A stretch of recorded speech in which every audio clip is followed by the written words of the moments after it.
Welcome to our Thursday live Q&A. Come on in, tag somebody you care about, because we're about to talk some serious money. As you come in, type $signs. If you are committed to your money, if you are committed to saving money, if you are committed to protecting your money, come on in. Hey, Jay, I see you. Good to see you. Let's make sure we got what we need on Instagram. Hold on. We're going to get started in about 60 seconds. Give a lot of people time to come on in. We do these live broadcasts to make sure. That you have everything you need to save money on a car. Who's car shopping right now, or who will be in the next couple months? I see you, Danny. Good to see you. How's audio? Can I get a signal on all platforms that audio is clear? Can everybody give me a signal? Audio is clear? Clear? Hold on. Audio is clear. Let me just go share this broadcast. Listen, while I'm sharing this broadcast, could the sharers share as well? I know it's a couple people who are always sharing and helping get this message out. I appreciate you all. So tag somebody and start to type your questions. All right, I see clear on Facebook. Clear. Did I get a signal? Clear on Instagram. Beautiful. All right, start typing your questions in. I'm just sharing the broadcast to our Facebook followers. Hold on. Where we at? My headphones just went off for no reason. Still wait. Headphones just went off for no reason. Can y'all hear me? Can y'all hear me? I want to make sure I have my headphones attached to TikTok. I just want to make sure. Okay, perfect. All right, let me go in here and let's just start typing your questions. We're going to get to them in about 15 seconds. I just got to make sure we do all the housekeeping. This live segment is sponsored by my new book. It's a digital book. It's called Car Shopping for People That Hate Car Shopping. 7 Steps to Saving Time, Money, and Avoiding Dealerships. So while we are here for the next 30 minutes, you'll be able to get it for 75% off. We're already rated 5 stars on Goodreads. Well, 4.94 stars to be exact. But we've been able to do very well on Goodreads. Thank you to everybody who has reviewed it. Now, you'll be able to get a copy for the next 30 minutes at 75% off. It's normally $97. But while we're on the broadcast, the next 30 minutes, you can get you a copy. So while we're getting things set up to get started, you want to click my TikTok bio and grab your copy. You want to click the Instagram bio. There's a website in my bio. Or you could go to deshonsbook.com or scan the QR code. Get your copy, because sometimes people miss the countdown and the price goes back to 75, goes back up to $97. Hold on, Instagram. Hold on. I'm trying to tag. Hold on. We got to do what we do. Let's get the tech right. Oh, let me put on Do Not Disturb. Hold on. All right, here we go. Bang. All right. Do Not Disturb. Okay, let's get to it now. Let me get back. Okay, let's get to it. Book is amazing and quite insightful. Thank you, Dr. Cherry. I appreciate that. I appreciate that a lot. Okay, let's get these questions going. We'll be taking questions from all 4 platforms, and I'll just be rotating them all throughout the show. All right. Should I buy a new S-Class 2024 Rolls Royce? That's a matter of personal preference. If you're not keeping it 8 years, then you're going to lose thousands of dollars buying it. You should be shopping for an aggressive lease. What do car rebates mean? Skylar, good question. Skylar on TikTok asked, what are car rebates? Rebates are when a manufacturer wants to incentivize you to buy a new car. They're not on used cars. So if you're leasing or if you're purchasing a new car, some cars have rebates, some don't. Bad thing about the rebates is they're in the control of the dealer. So you won't really see you won't see all the rebates advertised. You won't know if their car has rebates. You can't ask Because sometimes they'll tell you, sometimes they'll tell you some. The only way to reveal the rebates is to get multiple offers. When you start getting multiple offers, you'll see the rebates because your best offer, whoever beats it, whoever wins the bid, that best offer is going to have any applicable rebates. Okay, so you don't just want, and listen, rebates are different than the dealer discount. Discount comes from the dealer. Rebates come from the manufacturer that they give to the dealer to pass along to the customer. Except every dealer doesn't pass them along to the customer.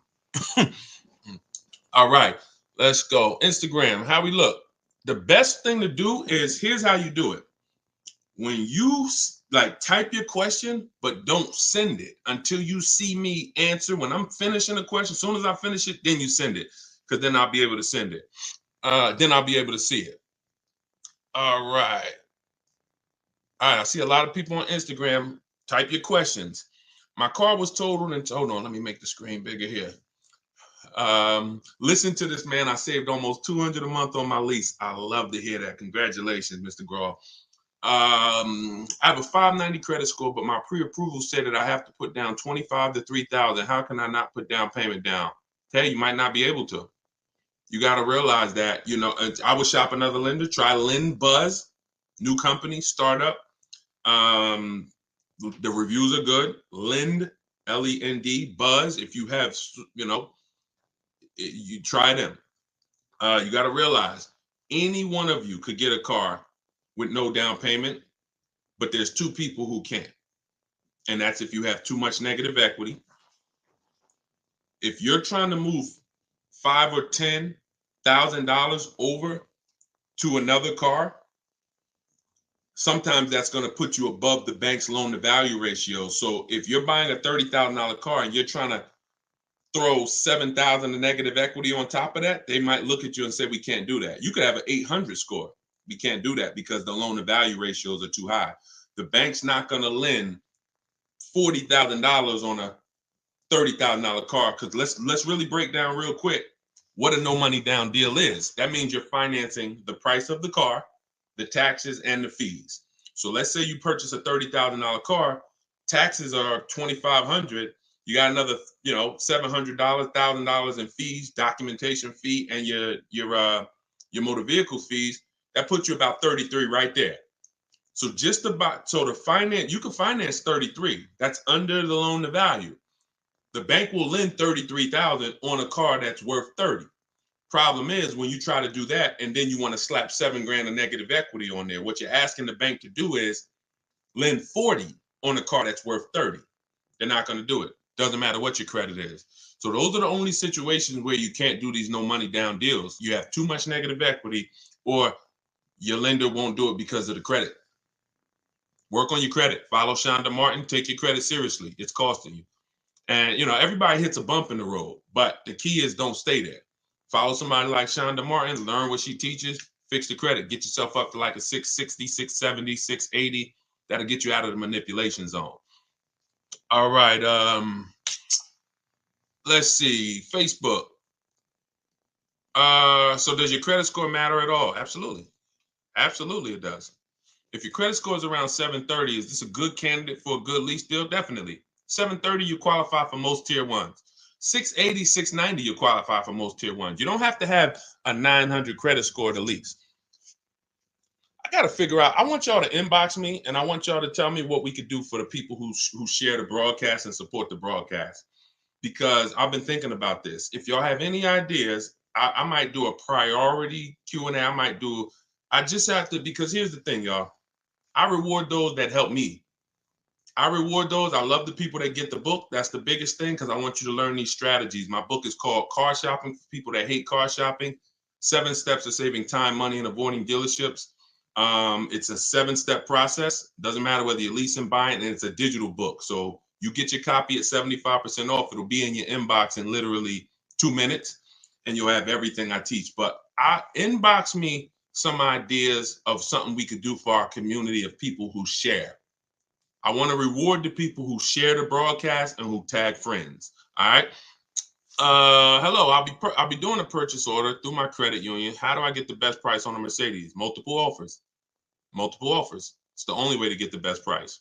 You need to get at least 5 offers. Anyone who's learned from me knows that you need 5 offers to reveal the best deal, because 80% of dealers are overpriced. I know it sounds crazy, but I've been working with people around the country since 2021, shopping for cars. They post their offers. I look at their offers. We have a group, and we have seen that that's the numbers. 80% of dealers are overpriced. That's it. So in order for you to reveal the best deal, you must shop multiple offers. Oh, why is my camera fuzzy? Hold on. Wipe my lens off, see if that clears us up. All right, let's go, y'all. Keep the questions coming. This is YouTube. How should I think about buying out-of-state cars with damage, accident, and its history? It depends. If first of all, buying out of state, I want y'all to get used to it. If you are using what I'm teaching you, you're going to get very used to buying out of state, because oftentimes the out of state dealers are going to do better deals than the dealers close to you. Sometimes, that's again multiple offers, because sometimes the dealers that are close to you feel like they own you. When they see your zip code, they're like, okay, this person lives right here. When you buy out of state, what you're doing is you are actually giving a dealer who never would have had a shot to earn your business, you're giving them a shot. And sometimes they respect that shot, they appreciate it, and they'll make it their mission to beat all their competition. So I want you to get familiar with buying out of state. Now, when it comes to buying used cars, here's what you're doing. Same process. Remember this. We screen cars down like this. Title history first. You can identify a good used car. First of all, look at pictures. You see a bunch of damage, that's the first screen. Then we're going to dive deep. We're going to look at the title. Deshone, how do we get the title, you might be asking? Okay, this is how you're going to get the title. History, Carfax, not auto check, because auto check is not going to show you what we need, which is service records. You must see service records. There's no indicator that can replace service records. I don't care.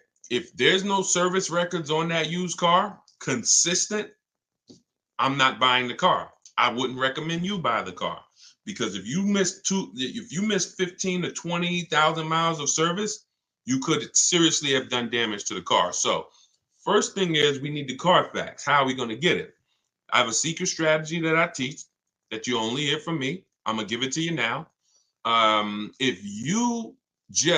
you're shopping on these marketplaces, we shop on all of them. We use 8 marketplaces. Cars.com, Car Gurus, Auto Trader, Carfax.com, Driveway, eBay Motors will check, Carvana and CarMax. See, because even though I know 70, 80%, 90% of the time CarMax and Carvana is overpriced, it's not 100% of the time. So it's like I compare CarMax to Best Buy. Most of the time I'm going to get something, we're going to get it from Amazon, we're going to get it from Walmart.com. Very rarely is Best Buy going to be the best deal on something, but every now and then Best Buy is the best. So if you're not checking them, you're leaving money on the table. So we open up those marketplaces. You're not going to see, sometimes you'll see Carfax included, and sometimes you'll see purchase a Carfax. What we do is we skip, you don't know this, but now you're about to know this. Most dealers have a contract with Carfax. So on their website is the Carfax, not on the marketplace that they're paying to advertise the car. It's on their website. So what we're going to do is we're going to hop off the marketplace, go to the dealer's website, and we're going to look to see if they have the Carfax there.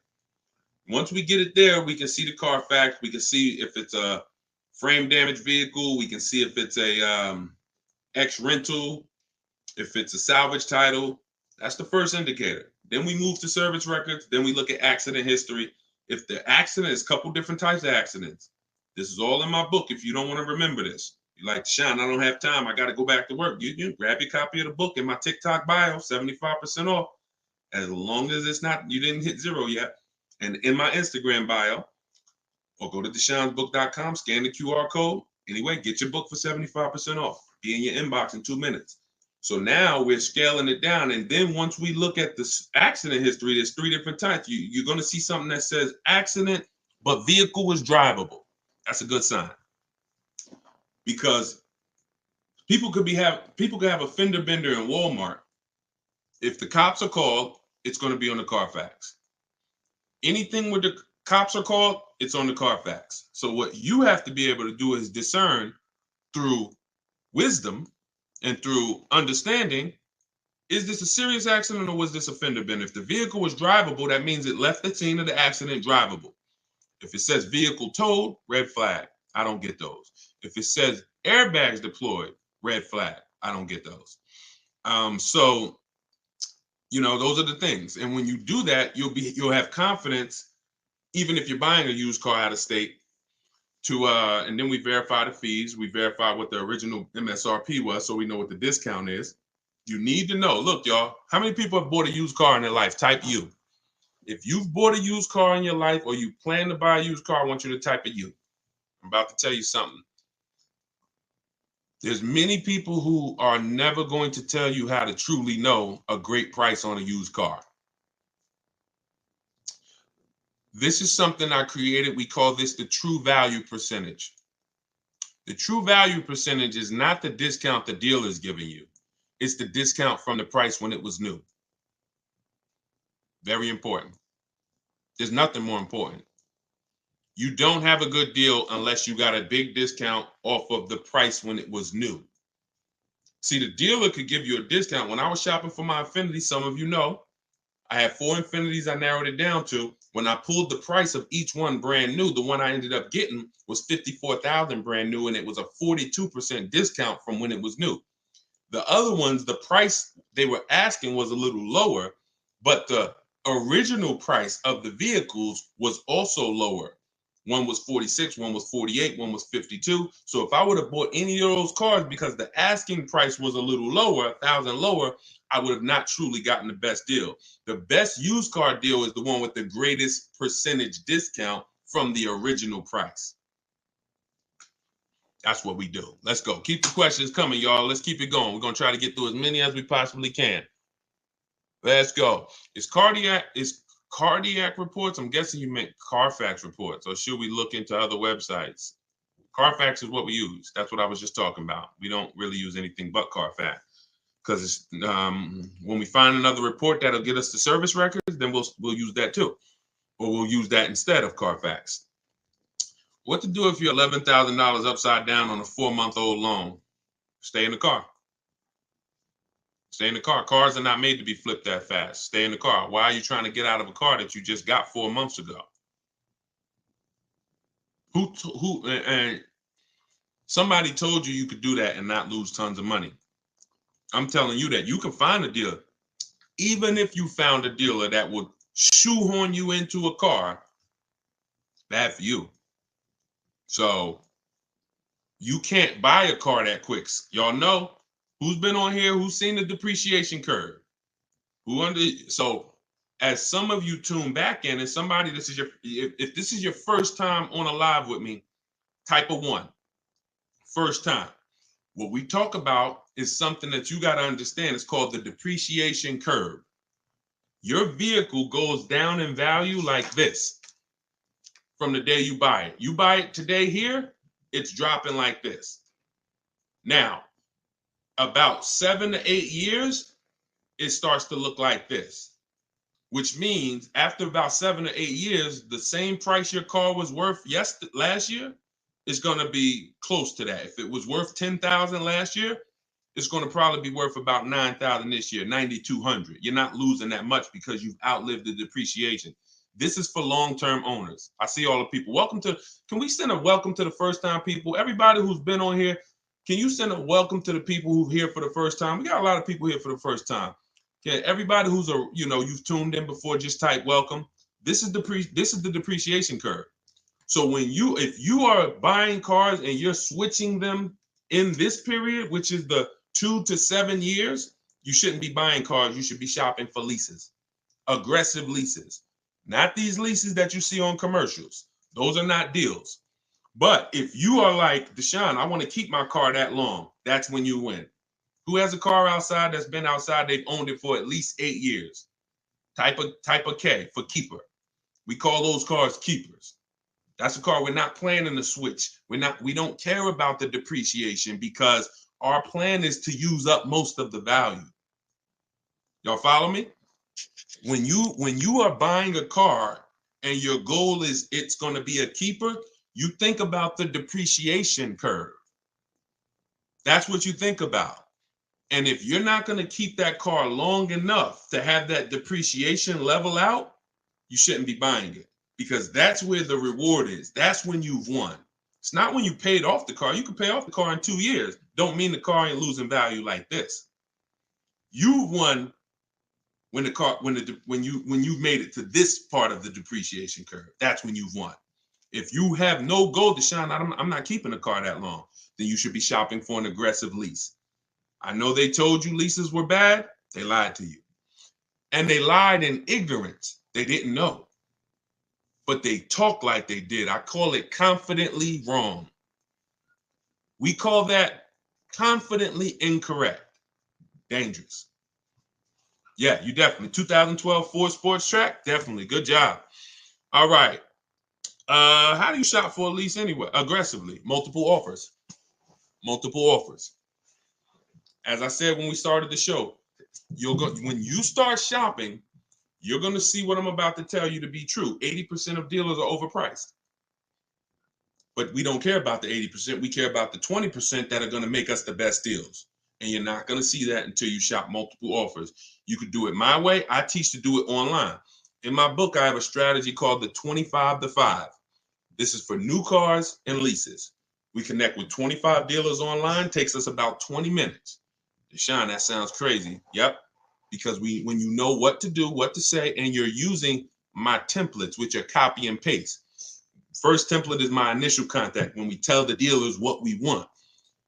Great. Another benefit of shopping 25 to 5, not just to get 5 offers. The goal of the 25 is to get 5 offers. We're shopping out of 25 dealers' inventories.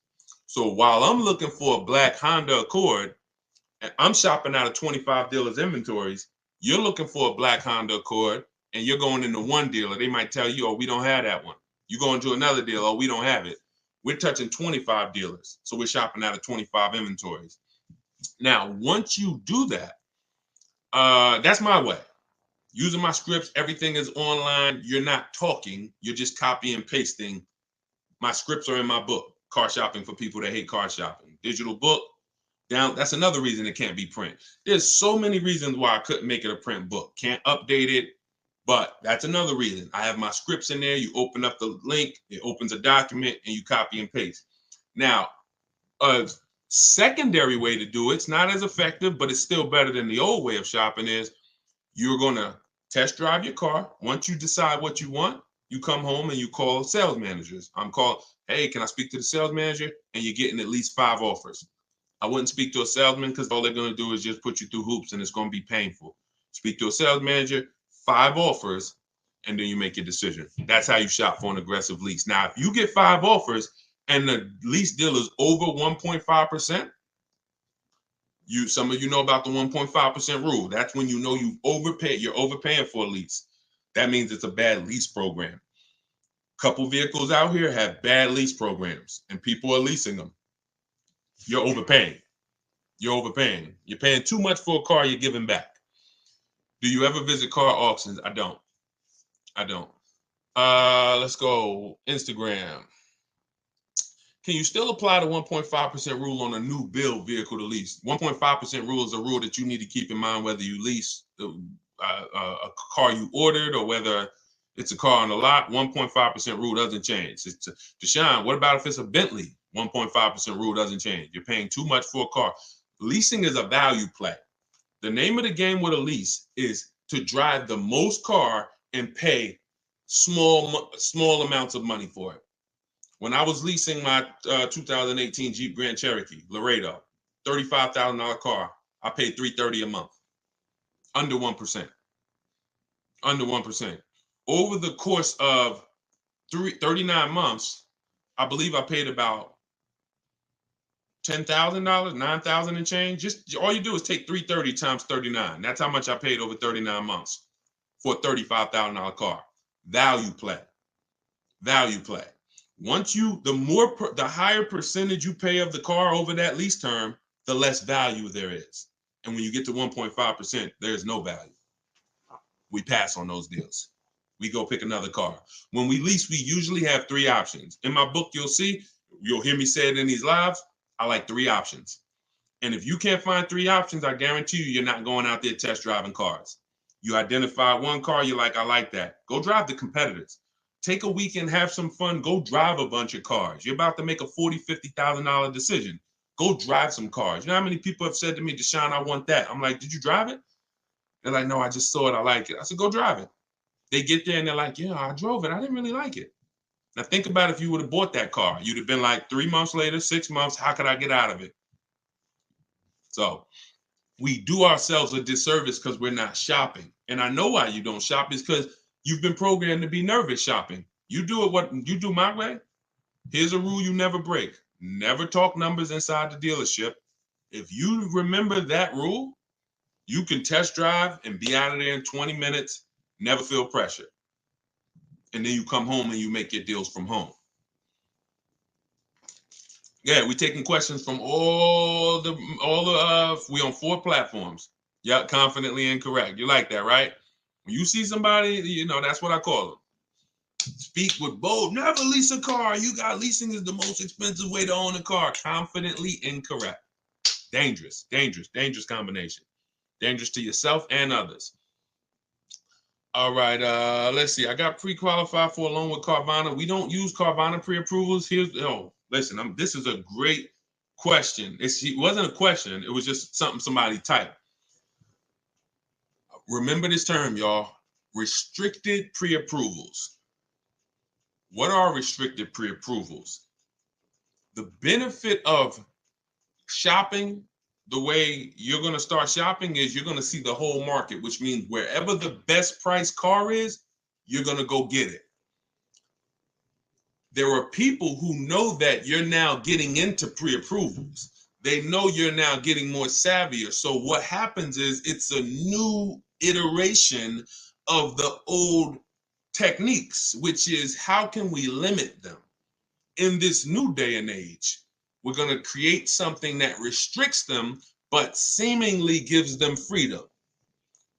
We'll pre-approve you, but you can only use it at Carvana. We'll pre-approve you, but you're going to deal with our dealer network.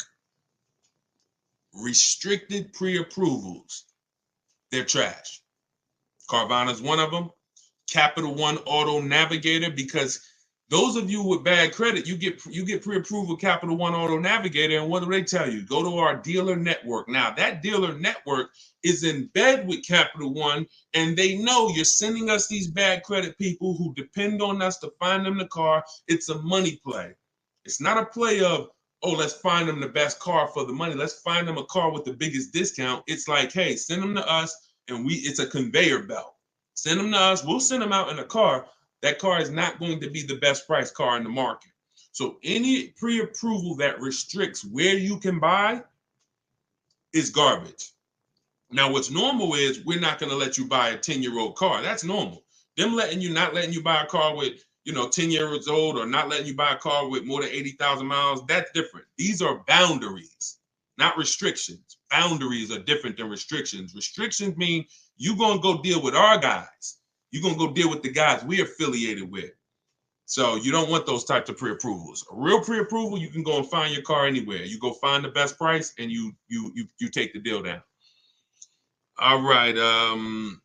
What is the best way to end a lease? John, we never end a lease without doing an equity assessment. This one's from Facebook. We never end a lease without doing an equity assessment. Could y'all keep shooting the lights up on TikTok? You spending time with us, just keep tapping the screen, because what you're doing is you're letting TikTok know we talking something over here that a lot more people need to hear, and they just keep sending more people. So appreciate y'all running those lights up. Just keep tapping the screen. Yeah, we never end a lease without doing. Listen, I want y'all to be honest. I'm the bad news first person. I'm not here to. Some of the things you're going to hear from me: the 1.5% rule, the way you shop, rebates you didn't know about. you're going to come to yourself and say, not understanding leasing, you're going to say, dag, I've already lost money. So that's okay.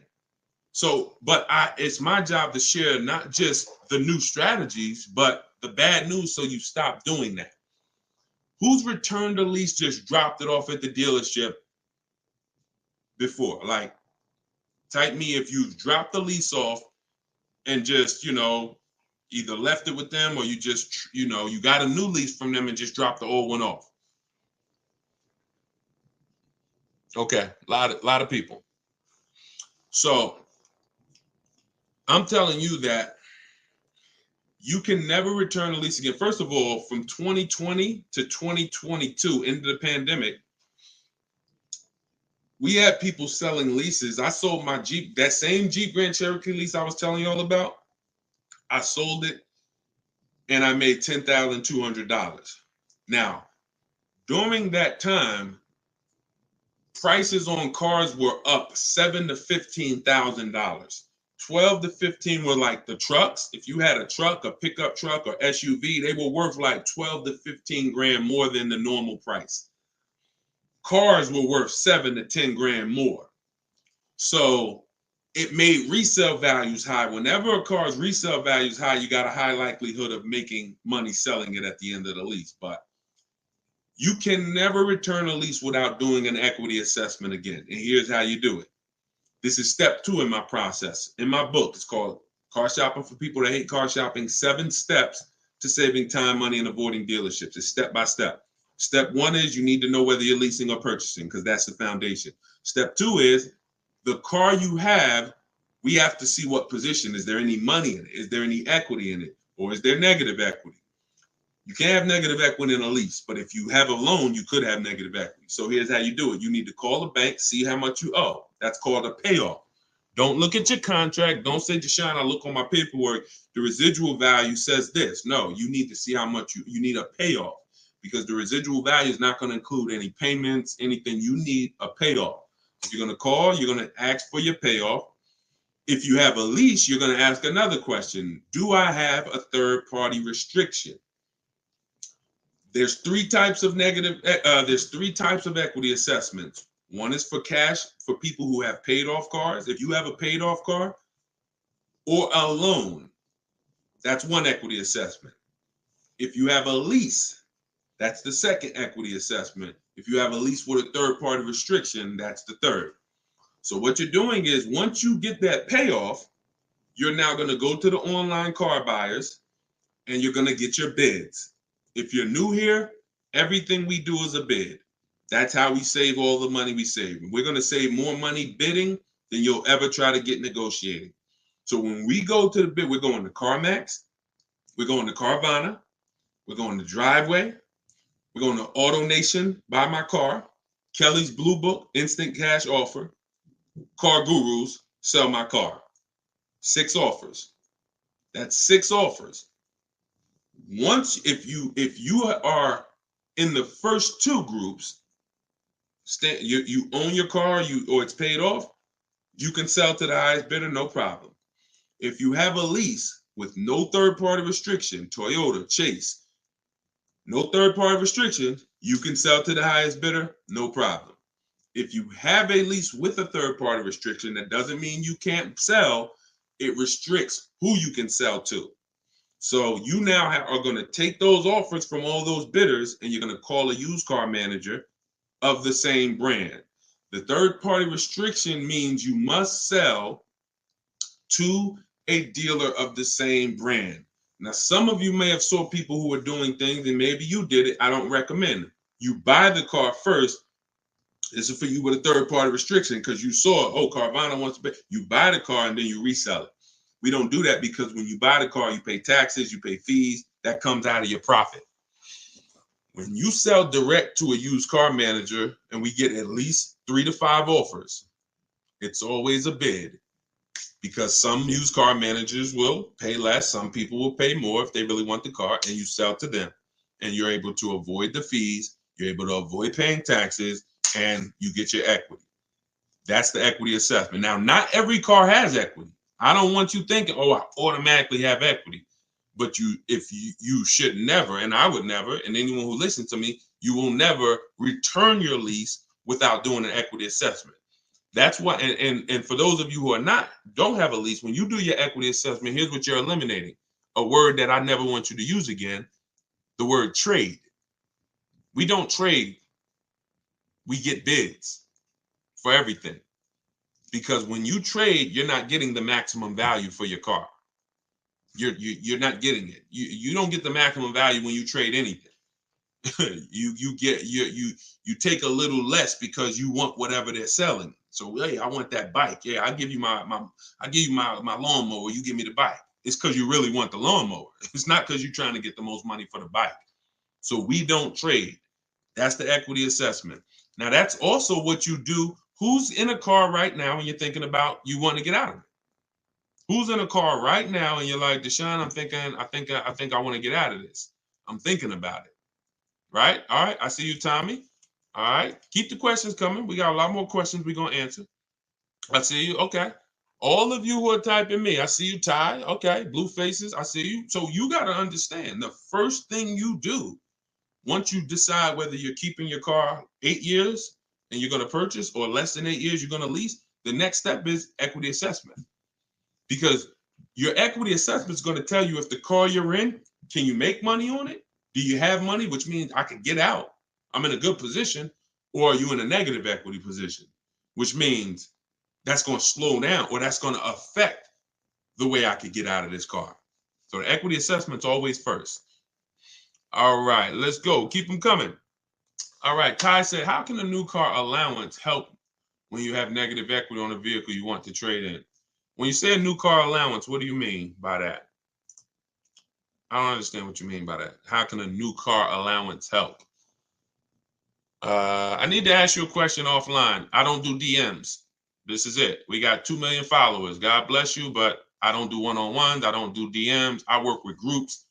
I help massive amounts of people, thank God, get to their goals. Your situation is not unique. It's not unique. I've been doing this since 2006. I've been teaching people and helping hundreds of people buy cars since 2020. You may think your situation is unique. There's probably 100 other people on this broadcast in the exact same situation. So it's no need it's no need. It's no need. One-on-ones are not necessary. If they were, then I would be doing them and I figure out a way to build a team to do them, but they're not necessary at all. Best way to bargain for a low price on a new lease, multiple offers. You missed it. Anyone who wants to see the replay goes up on Facebook. It goes up on YouTube as soon as we end the broadcast. But we did talk about multiple offers. Everything we do is a bid.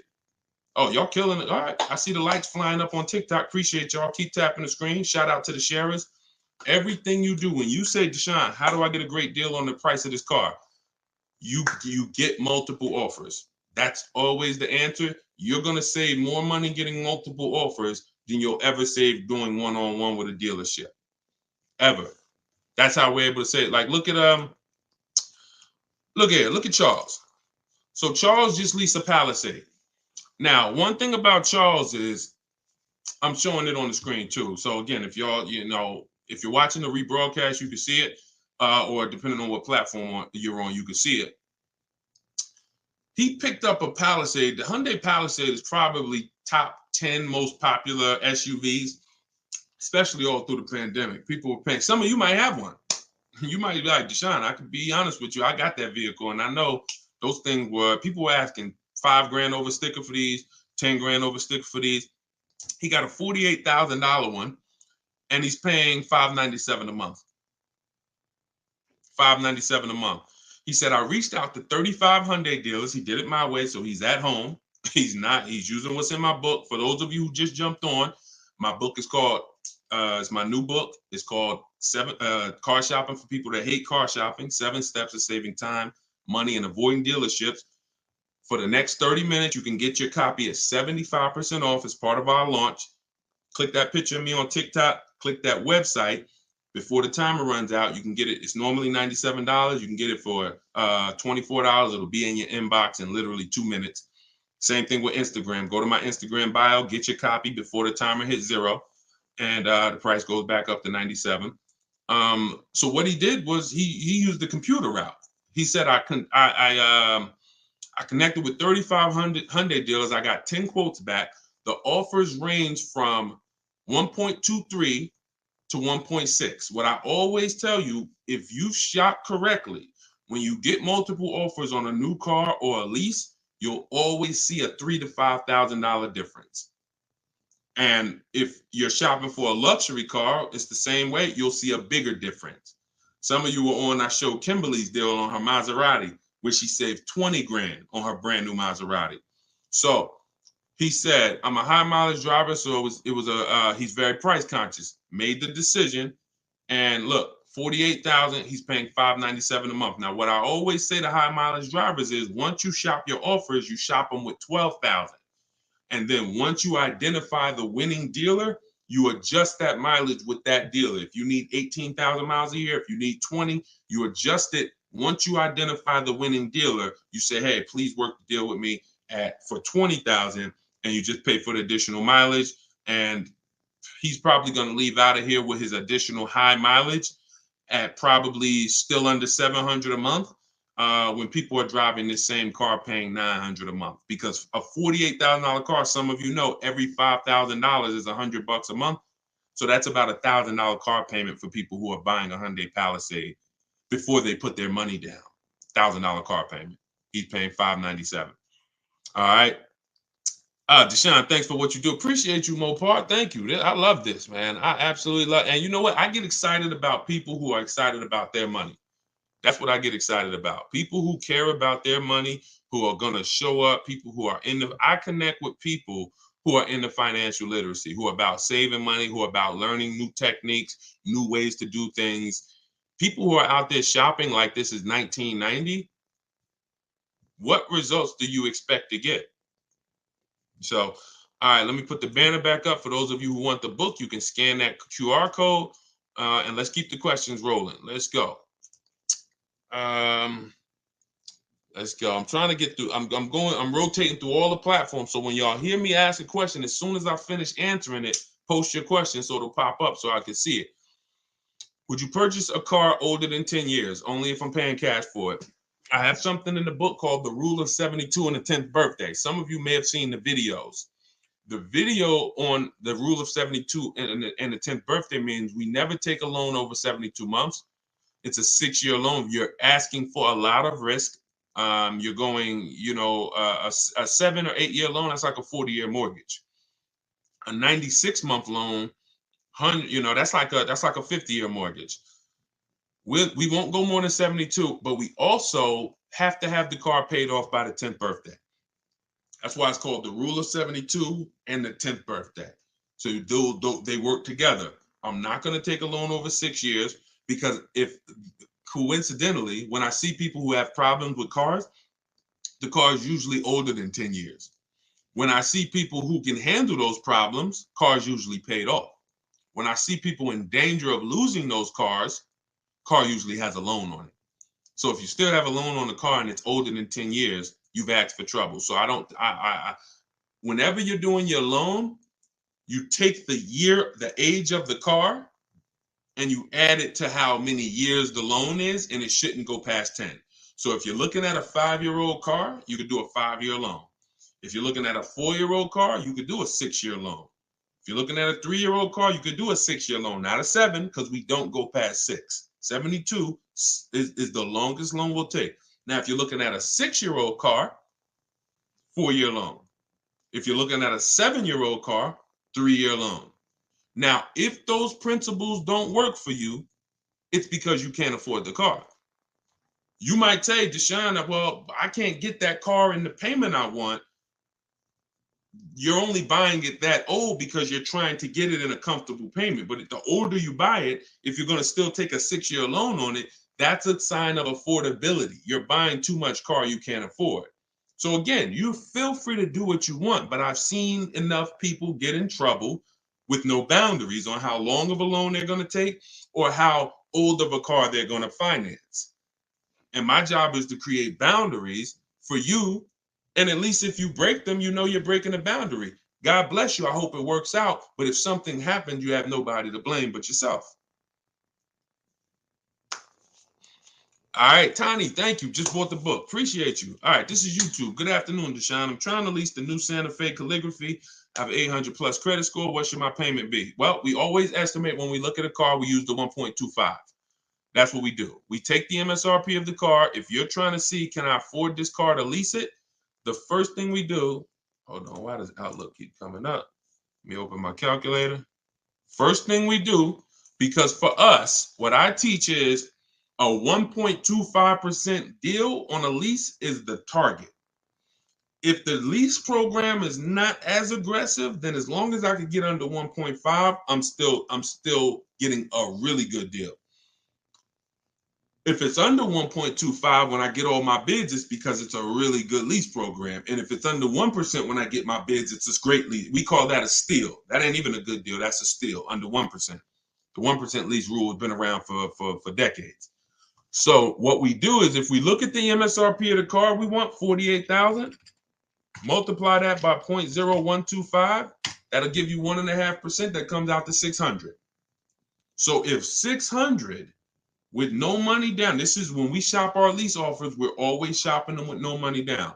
That doesn't mean, Deshone, I want a $500 payment. Well, what you would do is when you find all your offers, if the best one is 600, you know it's under 1.5%. It's a good deal. You can put a little more money down to lower the payment. But what we're not going to do is say, I had somebody say to me, Deshone, I shopped a vehicle, and when the salesman gave me the quote back, he was the best offer. He beat all the other quotes. She said, I got 6 quotes or 7. He beat all the other offers, but he gave me the quote. It was a 1.3, but it was with 3,200 down.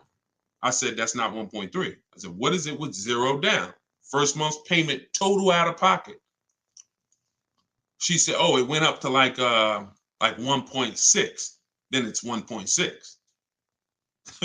Then it's not, you can't, 1 point, that's like me saying, yo, I got a lease under 1%, but I put $5,000 down. No, you didn't. Whenever we're judging our leases, everything I'm going to teach y'all to do is to shop with 0 down and then have the option to put money down. Because if you could get a car at the price you want, comfortable budget, below your max, with no money down, that's what you do. But that's how we do. That's how I would start it out. If my goal was to look at a car and I'm like, man, should I be going after that? If 1.25% is not in your budget, then it's the wrong car. But what I would do is, let's say I had 2,000, I might say, all right, if I could get this car to 600, I might put a little down. There's nothing wrong with putting money down after you have a deal. Money down doesn't get you a deal. Money down is payment management. That's the purpose of money down. It's not to try to get a deal. I already have a deal, but I'm gonna put money down so I can lower my monthly payment to a more comfortable range. That's what is it. All this is in my book. My new digital book, Car Shopping for People That Hate Car Shopping. Look, and y'all don't have to worry about me holding back. It's in my videos on social media. Thank God y'all helped us get to over 2 million followers across all these platforms. I don't hold back. But some of you are like, Deshone, I want everything in one spot, step by step. That's the digital book. Go grab your copy. As long as the timer didn't hit 0 yet, you can get it for 75% off the normal $97 price. You can get it in my TikTok bio. Click that website. You can get it in my Instagram bio, click that website, or you can go to deshonsbook.com. I'm going to post it again here for you guys on Facebook and YouTube. All right, let's keep the questions coming. You can click that link there that says deshonsbook.com. Grab your copy before that timer hits 0. You got 30 minutes. Thank you, Tim. I appreciate you, man. He says Deshone is the man. Appreciate it. All right. Let's see. Will you touch on buying with bad credit? You got to find a lender. I recommended LendBuzz in my book. That's who I recommend. I'm not affiliated with them. You got to realize that if you have time, what you should be doing is fixing your credit. It's like a person who, like, there'll be people driving a car, and this is where I want to help you with mindset. A lot of this stuff, some of the stuff I'm talking about with y'all is mindset. You've been taught to think a certain way about cars, and that's because they make money keeping you thinking this way. If you have bad credit and you like, man, I think I want to get a new car soon, you should be working on your credit, because you are paying 20% more than a person with good credit. Like, they're killing people with bad credit because they're limiting your options. Now, what I tell you to do is, if you get approved with somebody like LendBuzz, then you can have a dealer see if they can beat your rate, because everything we do is a bid. I keep saying that. If LendBuzz approves you at a higher interest rate, after you find your best deal on a car, you find your car, we always give the dealer a chance to see if their 10 or 12 banks can beat what you got. That's called the bank bidding war, because interest, there's a lot of money in interest. You don't realize we're trained to look at the price of the car and try to get money off there, but we don't realize in your loan, that's why y'all think banks lend money and don't sell cars. There's money in the money business. So if you're not making banks compete, that's like you're eliminating a huge part of your transaction. If you could save 1 point on an interest rate and you're financing a $40,000 loan, that's probably $1,500. If you save 2 points, you're talking about almost $3,000. That's the money in your loan. So we shop. And if y'all use what I'm telling you, you're going to start making banks and credit unions bid. We do this after we get our car, though. And we don't let anybody access our credit with a hard pull until after we found our car, because that's when we can start the bank bidding war. The credit bureaus allow you to have multiple people run your credit within a short period of time. And when that period closes, it's going to weigh on your credit like one hard inquiry. One hard inquiry. So if one hard inquiry from one bank would have dropped your credit score 9 points, when that rate window closes and you had all these banks bidding, it's the same 9 points, except you had 20 banks and credit unions bidding, and you come away with guaranteeing your best rate. Which, what do we call that? Who was on here yesterday? I don't know, but what do we call when we can guarantee that nobody else could have beat the price? Starts with a P. And it's something that we get with other things when we buy other items.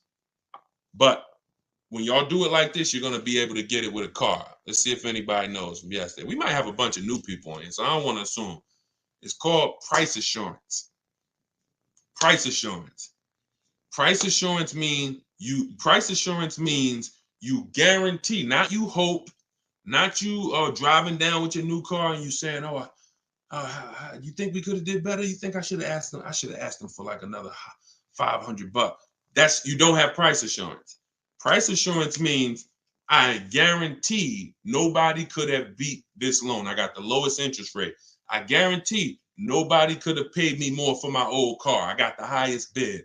I guarantee I couldn't have found this used car for nowhere else within 100, 200 miles because I saw all the options. Price assurance.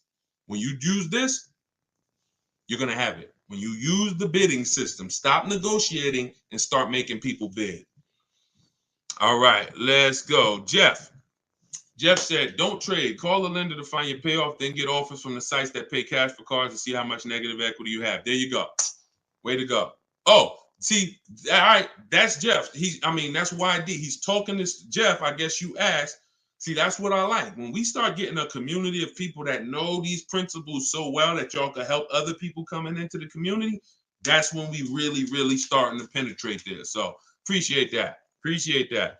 All right, what's the lady's name you recommend on your first live today for? Her name is Shonda Martin.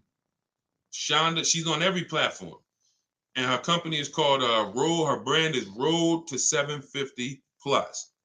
That's who you spend your time with. Same way you see people when they're getting ready to buy a house. What do? You work on your credit. I got a goal, and I want to do it the right way. So you work on your credit, and when your credit is right, you say, all right, let me go get my house now. You do that with a car because here's the thing. You're going to buy more cars than houses. And if you can't qualify for a lease right now, but you're like, Deshone, I know I'm not keeping the car 8 years. Then you should be, and you're like, I can't qualify for a lease. Your mission should be to qualify for a lease. That should be the mission. Because once you get your first lease and you do it right and you structure it right and you get multiple offers and you drive off in that brand new car and you see what your monthly payment is, you're going to be like, man, I should have been doing this years ago. Why was I buying those cars? So get there. All right, let's go to Instagram for one. Instagram. I see a lot of people on Instagram sitting, but I don't see too many questions coming in. What about places like Car Gurus and Carvana? They're always on our list when we're shopping for used cars. Always. Always. Like I said, even if 90% of the time or 99% of the time they're overpriced, if you don't look at the inventory, you're missing an opportunity. I'm always going to look. When you shop for a used car, you want to look everywhere used cars are. Every marketplace. In my book, I have 2 strategies I teach of how we get the best deals on the car we buy. One is for new cars and leases. That's called the 25-to-5 strategy. The other is for used cars. That's called the multiple marketplace strategy. All right. Both of them are walking you through getting multiple offers and seeing multiple options. All right, what if the dealership wants to see the quote from the other dealerships? How does that work? I don't usually do that, and the people that I teach don't usually do that. I'm gonna tell you why. The 80% of dealers are going to either try to overcharge you, they're lazy, they're gonna try to make it hard for you, and then they're gonna try to say, okay, the 20%, before you make a deal, show us what they offered you. No, I give you an opportunity because here's what you got to understand about the 80%. It's not just the price, it's the way they're going to treat you. Because of who they are.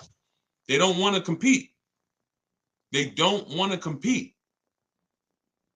So it's like, I'm not interested in someone who doesn't want to compete for my business.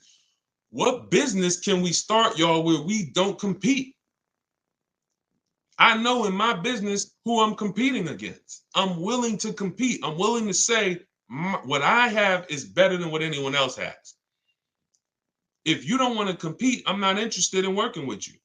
Because you're trained to just have people come in and give you their business over and over again, and we're not doing that anymore. We're really trying to run those people out the business.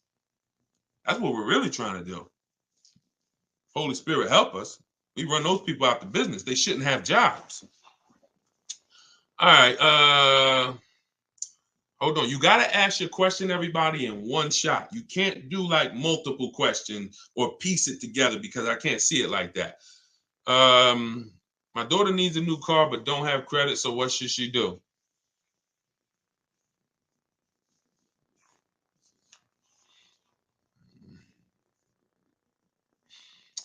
My daughter needs a new car but doesn't have credit. What should she do? Scrape together some cash and get her an inexpensive car.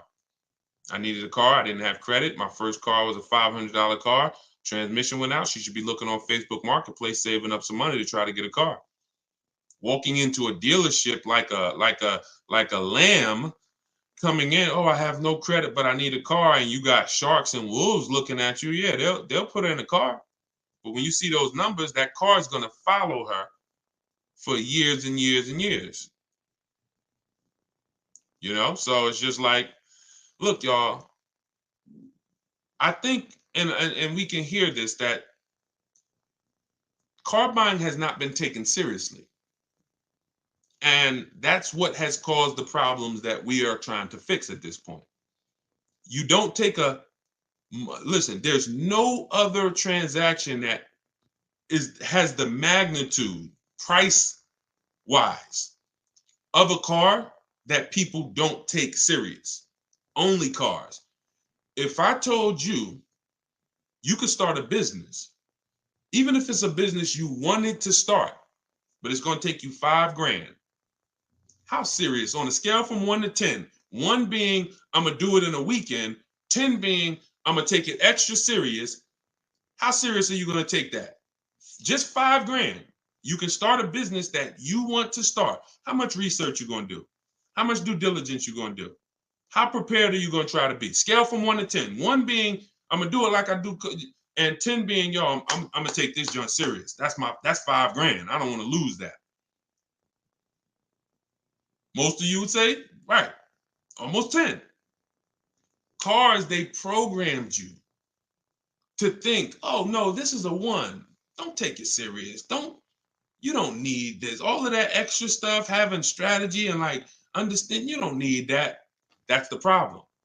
But what you got to ask yourself is, why did they teach us? Why did they program me to shop like that? Because it makes them a lot of money.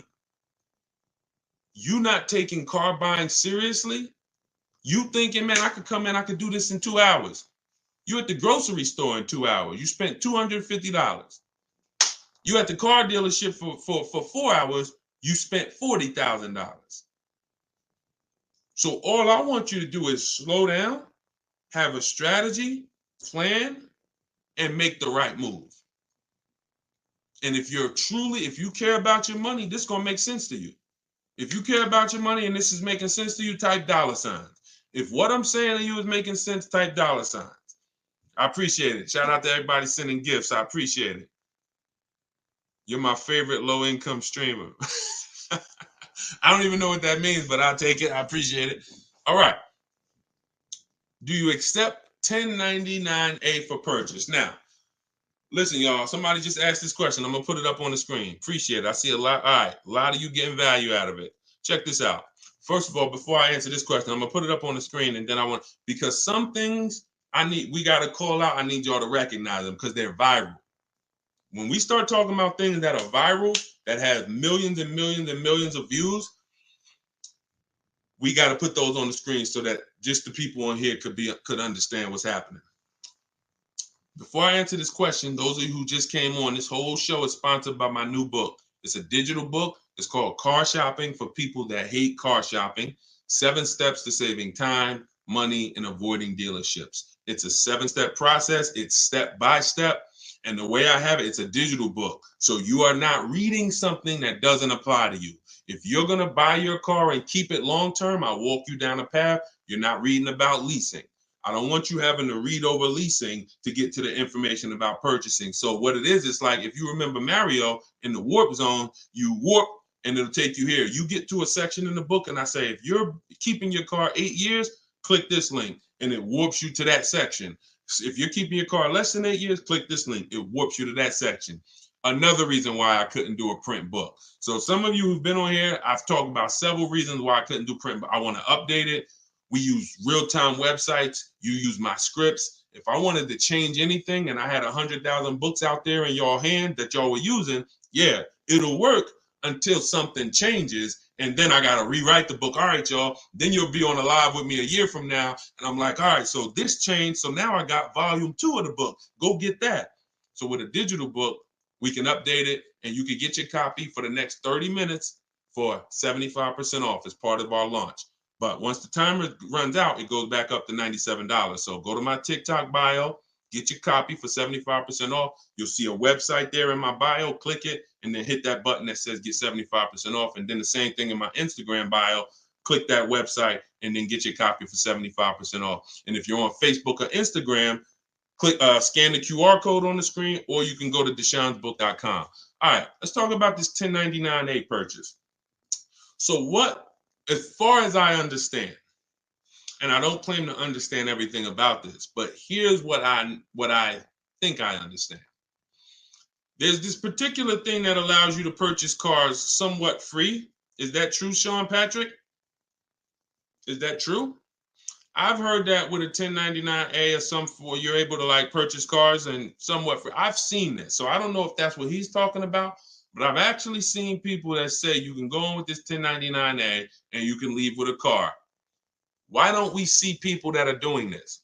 Why don't we see this as a business strategy? Why don't we see people going in, getting these cars, not paying for them, and then selling them, making $10,000, $15,000, $20,000, $30,000 just as a business? Because if you ever gave me something where I could legally go in and get a product worth tens of thousands of dollars and I can get it for either half off or free, then I would be buying that. I would be doing it as much as I can, and I would just be reselling it, making all the profit on a secondary market. So because you don't see people doing this, I'm led to believe that it was just to go viral. Same thing with the down payments are illegal. Woman didn't know what she was talking about. She just decided to come on TikTok and say, you know, down payments are illegal. Ask about truth in lending. She sent millions of people, or at least hundreds of thousands of people in the dealership saying, hey, you know, down payments are illegal. Do y'all participate in truth in lending? None of them left because of that with a car with no down. Now, like I said earlier, you can do no money down deals. No, that's not the issue. The issue is when you go in there and you're talking something that you don't understand, but a dealership is trained to make you think you want. So if somebody walked in saying, hey, look, you know what, down payments are illegal, before I tell them they're wrong, pay attention. 80% of people will, 80% of dealers are, and I don't think anyone who wants to sell you a product is going to correct you. I'm really going to still try to sell you a product. So you come in, yeah, you know, down payments are illegal. Do y'all participate in truth in lending? Well, listen, look, I don't quite understand truth in lending, but what's your goal? Well, I don't want to put any money down. Okay, well, come on in. Let's talk about that. Because I already know that I can help you get a car with no money down, but not for the reason that you came in talking about.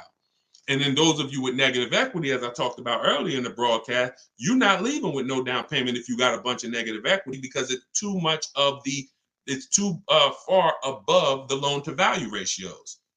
So we just are big on, I'm not just going to give you the right information and the right to-dos. I got to make you aware of these people who are talking, who have never been in the car business and who don't actually understand, and they're chasing clout. They're chasing viral videos because nothing goes viral like a car video. Like there's a couple videos that people are like, you know what? You'll see a person that normally does credit repair or normally does stocks. I remember, all right, and then we'll get to the next question. So keep posting your questions, y'all. Send them in. We got some more time.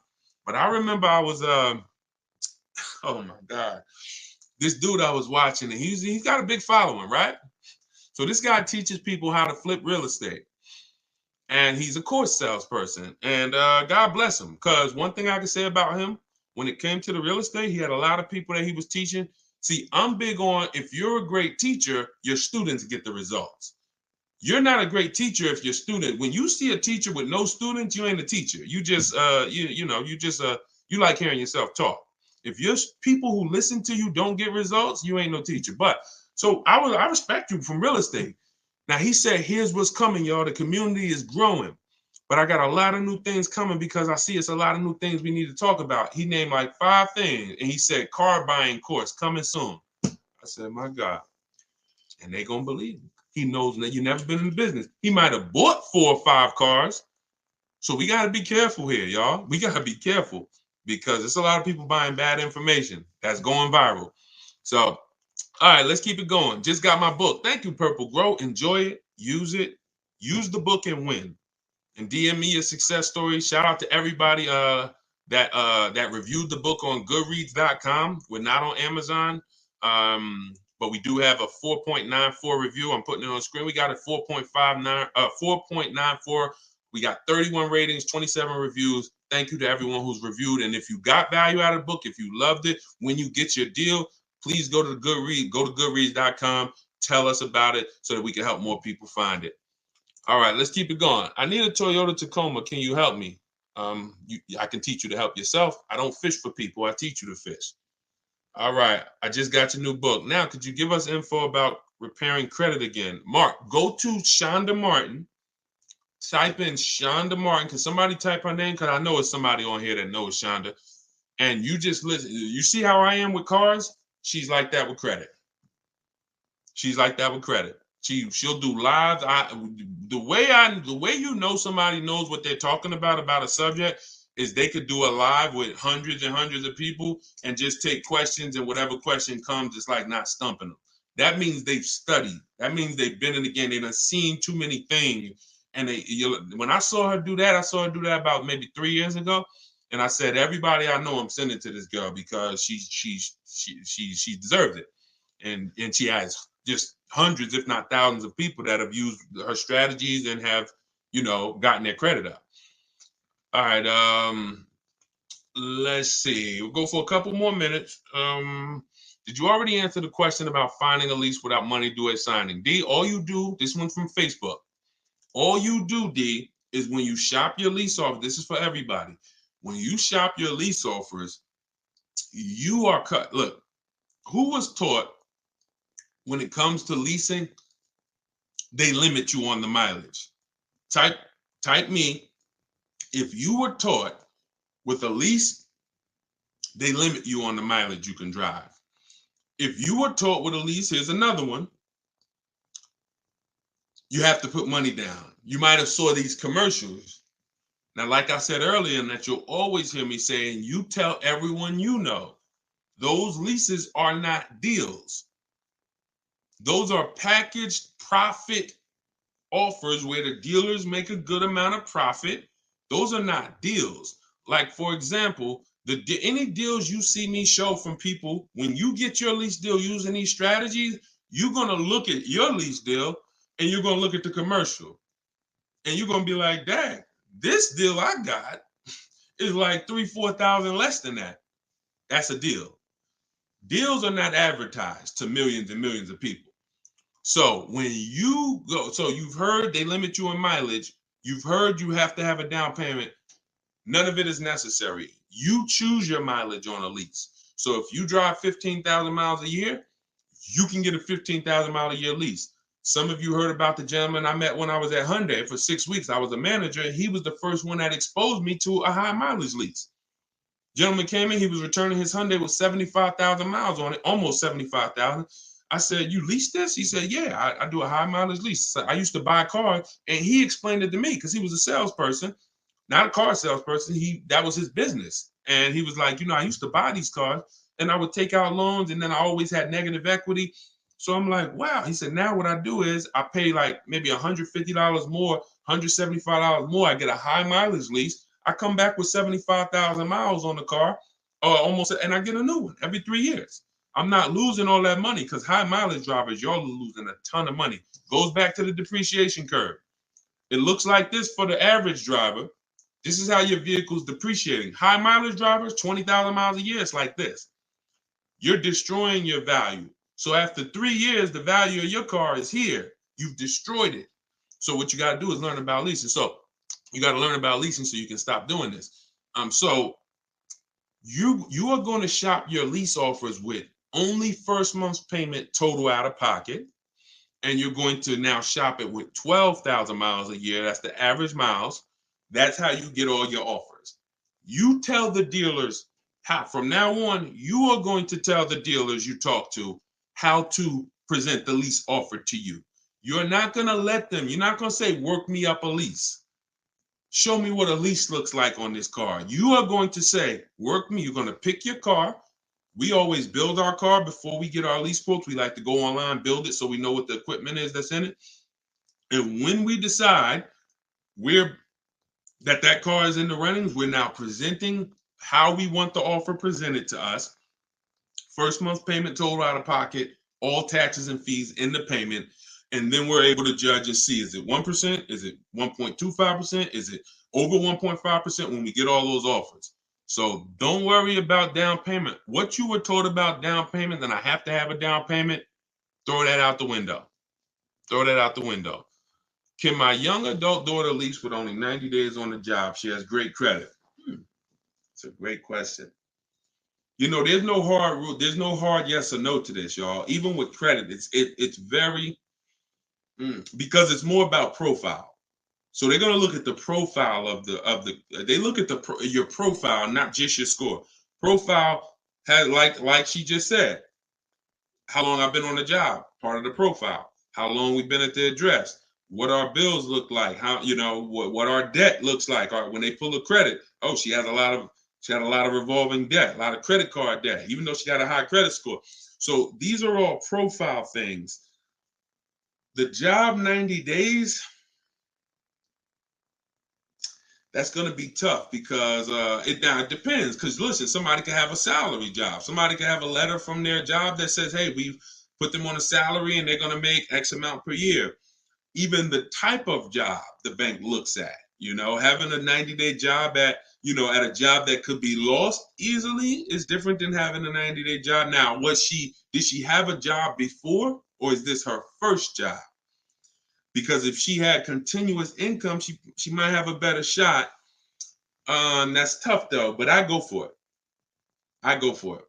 If my goal was to lease and I had a good credit score and I had income coming in and I could support the lease payment, I go for the lease. and I try not to go out of control. Don't bite off something like a $40,000 car. I'd be shopping for something that was under 30. You know, I go for it. I wouldn't buy. And if she's got to buy, then I would buy something inexpensive just to build some more history, so that anyone who can't qualify for a lease, your goal should be setting yourself up for a lease. That should be the goal. I'm setting myself up for a lease. So that's what I can tell you. This is her first real job. Yeah, she might need a little more time. But again, and look, if she has to have a car today, that's different. Can she wait it out? Can she get 6 months on the job? Can she, before she needs a car? I go as long as possible. And again, if she doesn't need the car already, if she needs the car now, once again, I go for it. I would be shopping lease offers. I would look for something inexpensive where if I get a good deal on it, my lease payment's like three and change. That's what I would do. That's what I would do. All right. Yeah, she said, somebody said the marketing emails I get from Mercedes always say $4,000 down, $4,000 down. That's because don't believe marketing, y'all. Those are not deals. So that's what, never believe this. As long as you live, just remember this. Deals are not advertised. Deals are made in private. Managers don't want to make them. They're like, man, I didn't want to make that deal, but shoot, I mean, listen, at least we sold the car. That's a deal. They're never going to advertise all this stuff that I'm showing y'all. Look, you see when Kimberly saved 20 on a Maserati, Bonita, she leased a Kia Telluride 2022 when every dealer was charging $5-10 grand over sticker. She got hers for $600 a month. So these are deals the managers didn't feel good making. They didn't tell her, bring your friend, tell your friends, come back, I'll give them the same deal. No, they didn't want to. Deals are made out of like, all right, at least we sold the car. So the advertisements you see aren't deals.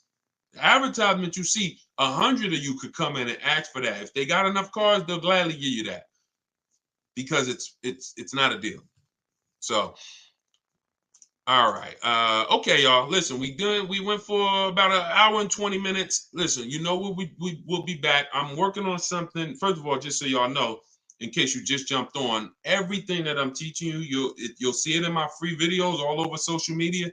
But one thing y'all are going to understand now is I'm talking, there's different strategies for different people. There's no one size fits all car buying anymore. That's costly.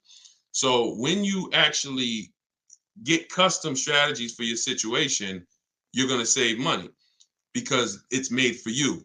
That's the reason why the social media videos are a little hard to navigate for you, because I'm talking to so many different types of people. Sometimes it's high mileage drivers, sometimes it's people who want to lease, sometimes it's people who are going to be buying a new car, people who are buying a used car, people who are paying cash. So you're trying to navigate all of these. If you want it step by step in one spot, that's what my new digital book, Car Shopping for People That Hate Car Shopping, is. It allows you to get all the information in one spot in a step-by-step way.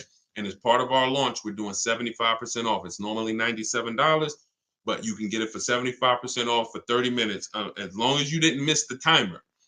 When you click my website, which is in my TikTok bio, click that picture of me, and then you'll see a website. Same thing on Instagram. Go to my bio, you'll see that website, and then hit the button that says, get my new digital book 75% off.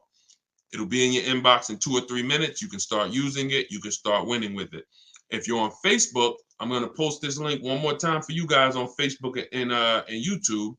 As long as you haven't missed the countdown, get your 75% off. Okay, let me know if y'all can see that. Oh, that went, okay. Yep, we just posted it to Facebook and YouTube. So we're working on something where by next week, we should have a spot where you can click and you can actually, you can actually see my calendar. So anytime I'm going to be live, because sometimes I'll come live at 7 p.m., sometimes I'll come live at 12, sometimes I'll come live at 3, 5 yesterday, you know. So I want you to be able to see, all right, Deshaun's going to be live 2 days from now at 5. That works for me. I'm going to jump on so I can ask my question. You know, what we try to do is get through as many questions as possible. So we're working on that. Hopefully, we'll be able to launch that next week so we can start to get it done. Javon, it's still saying $97. All right, that means you missed the countdown. Now, here's what I did. Because this was happening, I had my team, we made an emergency link. All right, here's the emergency link, Javon. Let me know if you can see it. If you missed the countdown, because I was feeling, at first I'm like, yo, you missed the countdown. It was 30 minutes. Once it's 30 minutes, it goes back to $97. Now that second one you're going to see is going to be 10 minutes. 10 minutes. That's it. So let me know if all of you guys are good. I want to make sure everybody got it. You guys good? Most people are able to catch the countdown, but every now and then somebody will click the website, then come back to the broadcast. That countdown's still running. Then you're like, okay, let me go get my book, and it's at 0 and it's back $97. So Tommy said, can't wait to read it and save money. Thanks. I can't wait. I can't wait to hear your success story. So we will be back with more lives. I appreciate y'all. Continue to tell your friends when you run into somebody and they say, man, I'm gonna be shopping for a car soon. Invite them to our broadcast. Invite them here so that we can make sure that they're armed with the information they need to go out here and win. I want you mastering buying from home, shopping from home. No one can take advantage of you when you are at your house. We don't spend more than 30 minutes in the car dealership. When you read the intro of my book, some of you who got it, you're going to see in that intro, I say, you should not be spending more than 30 minutes in a dealership if you use what you're about to learn here. And I walk you through it step by step. It's not a book you read and then you go get your car. By the time you get to step 7, that's delivery. So you should not even be, you're not going to be reading step 7 where I'm congratulating you, getting ready for delivery, and you haven't gotten your car. So it's a step-by-step book where every single step you take gets you closer to the car. All right. Same name on YouTube. Yes, Deshone the Auto Advisor. Yep. All right, y'all. So I'm gonna jump off. Thank you so much, and I will see y'all in the next live. All right. God bless. Keep unlearning, keep relearning. All right. Take care.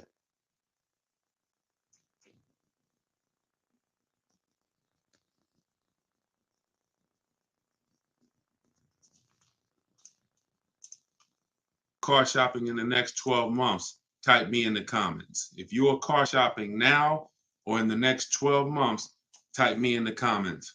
We're getting ready to talk about money. We're getting ready to talk about some big money you need to know, especially if you're getting a loan. Anybody who's car shopping with a loan, type an L. I want to talk to you about a strategy that you're going to use to put banks, credit unions, and dealers against each other. Okay? We're going to talk about that. Come on in and let me know where you're at. I like to know where my people are at as I'm talking to you. Let's do a quick roll call, and then we'll get ready for some serious Q&A. But I'm going to show y'all how to do this strategy. I call it the bank bidding war, where you're going to put banks, credit unions, and dealers against each other to find out who has the best rate. Okay? It's called the bank bidding war. So come on in. Let me see where we at today. We got Cali in the house. I see Colorado in the house, Pennsylvania, Georgia in the house. I see you. What's going on? I see you, New Jersey. I see you, Chicago. I see you, Jacksonville, Florida. Toronto, Canada is in the house. Good to see you. Come on in. I'm trying to see everybody. Florida, Georgia. I think I see a state, Connecticut, New York City, Boston. Great to see you. Let's go. Come on in. I see you. Let's go. Stay very active in the chat. If you ever been on a live with me, I like the dialogue. You got to stay close to the keyboard. Okay. So I want y'all to get your questions ready. Start typing them. Just start typing them. Start typing your questions. My new book, it's a digital book. It's called Car Shopping for People That Hate Car Shopping. It is officially out. So thank God we've been able to bring this book to you guys, been able to bring it to the world.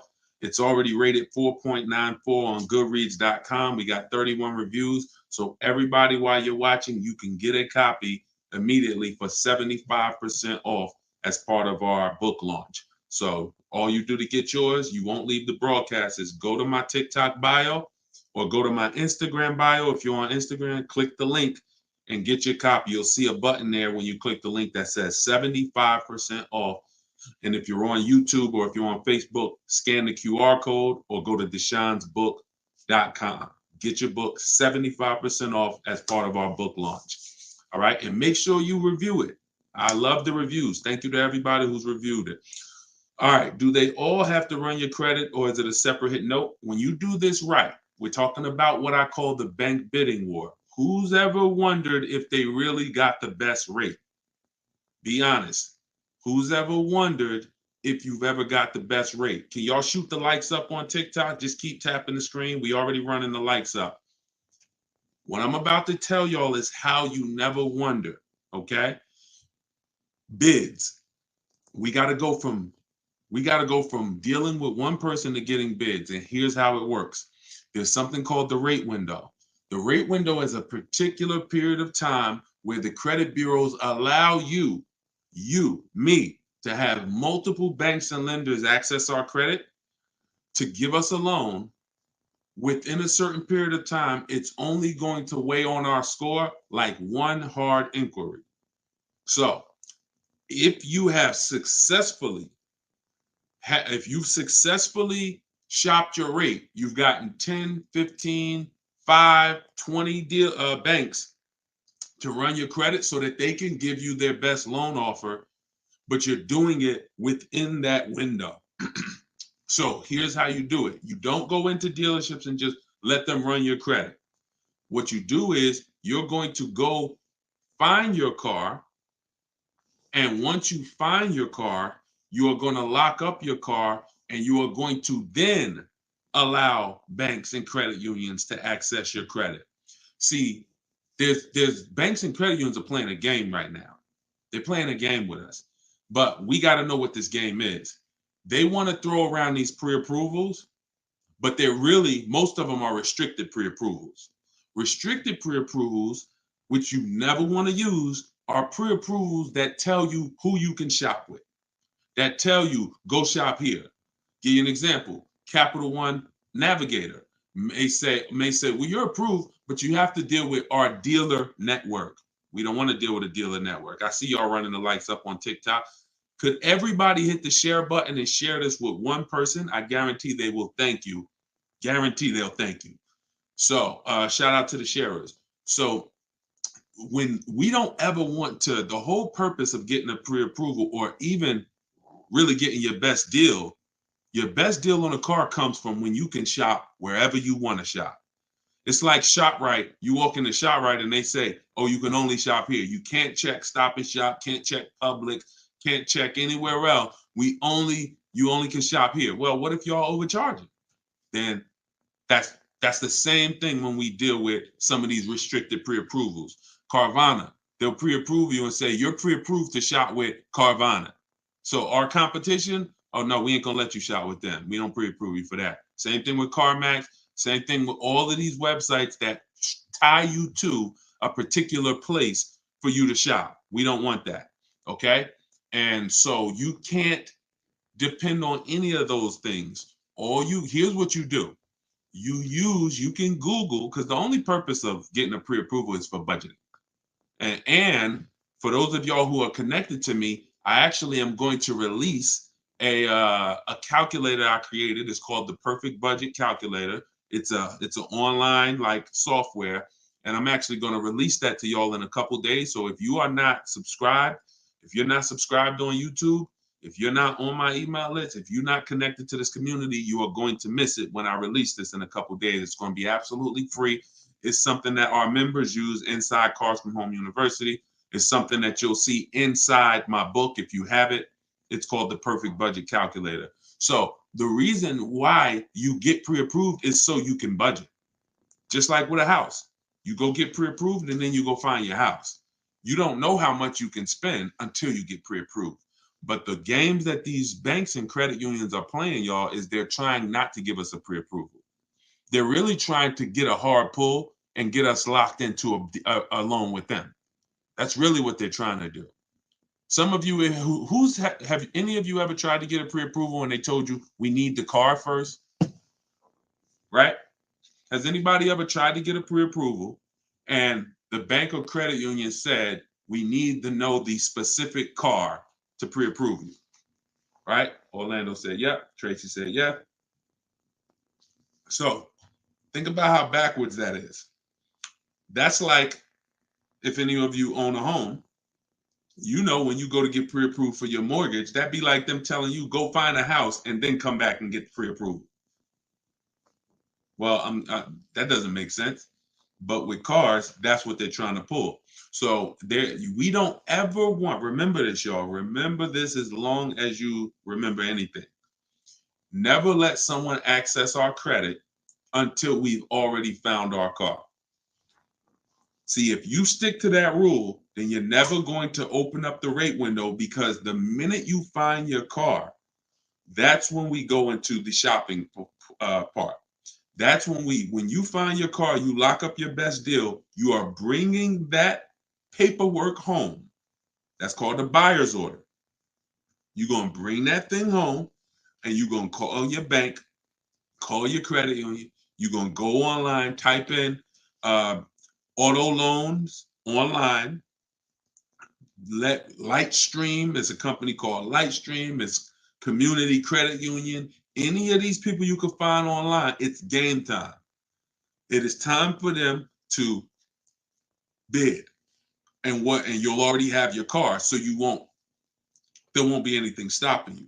So you're going to let all the banks, credit unions that you know run your credit when you get home with your buyer's order, which means your car is already sitting there waiting at the dealership. This is very important, y'all. This is like baking a cake, but you don't put the frosting into the mix. You don't put the frosting in the cake mix. It comes at a certain state, at a certain step. The frosting is this step. If you do something in the wrong order, you mess it up. You must wait until after you get your deal. No one has touched your credit. I got my car. I'm going to take it home. I'll call y'all tomorrow, dealership, because I'm going to call my bank, my credit union, and I'm going to let some online, and I'm going to shop for my financing. And then I'll let you know, this is the part two, that a lot of you will sometimes skip. But don't skip this, because this is your money. After you get the deal, after you get your bank, your credit union, the online credit union's rate, now we are calling the dealership and we are saying to the finance manager, hey, Mr. Finance Manager, Mrs. Finance Manager, good news. So I got 6.29 from my bank, my credit union, from whoever gave it to you.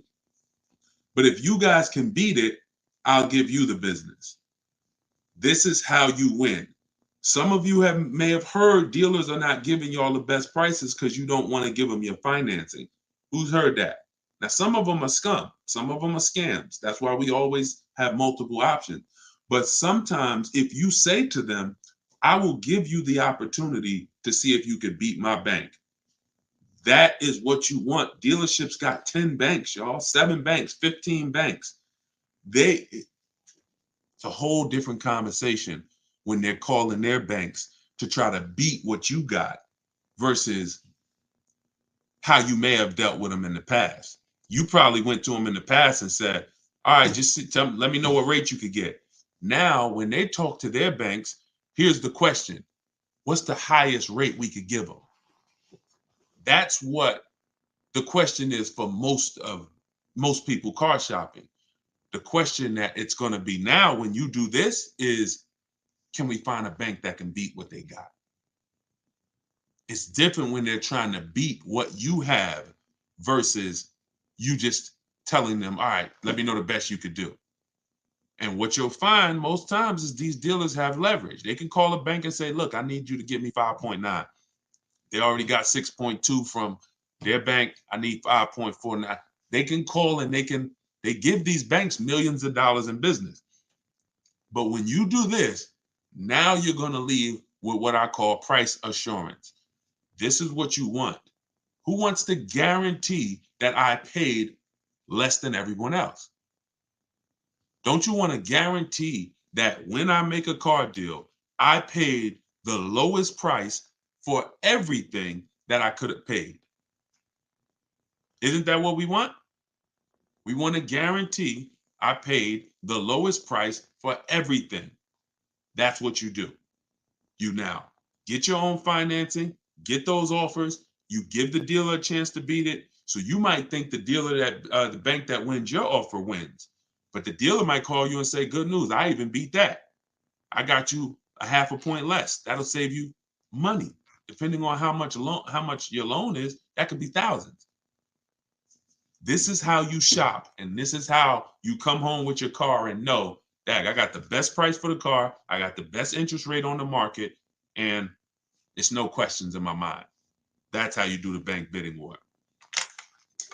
Okay, must be done correctly. And at the end of that period, when that rate window closes, the effect on our credit score is the same as one hard inquiry. That is when you know you've done it correctly, but no one can access your credit before that. If you let them access your credit before that, you're lost because you've already started the clock ticking. All right.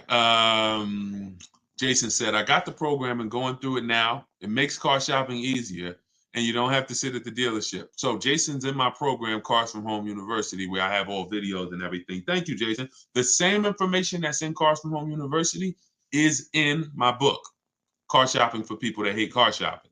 So you can download your copy now, 75% off while we're on here. Anybody who wants their copy, use it. If you are in the market, use it. Get it at 75%. $97 is still a great value for the book because of how much money it's going to save you. But 75% off that is even better. So go there, grab your copy. It's in my TikTok bio and my Instagram bio. You can go to deshonsbook.com or you can scan the QR code. Okay, can you talk about leasing and getting the best deal? I keep missing that part. Whenever it comes to leasing and getting the best deal on a lease, it comes through multiple offers.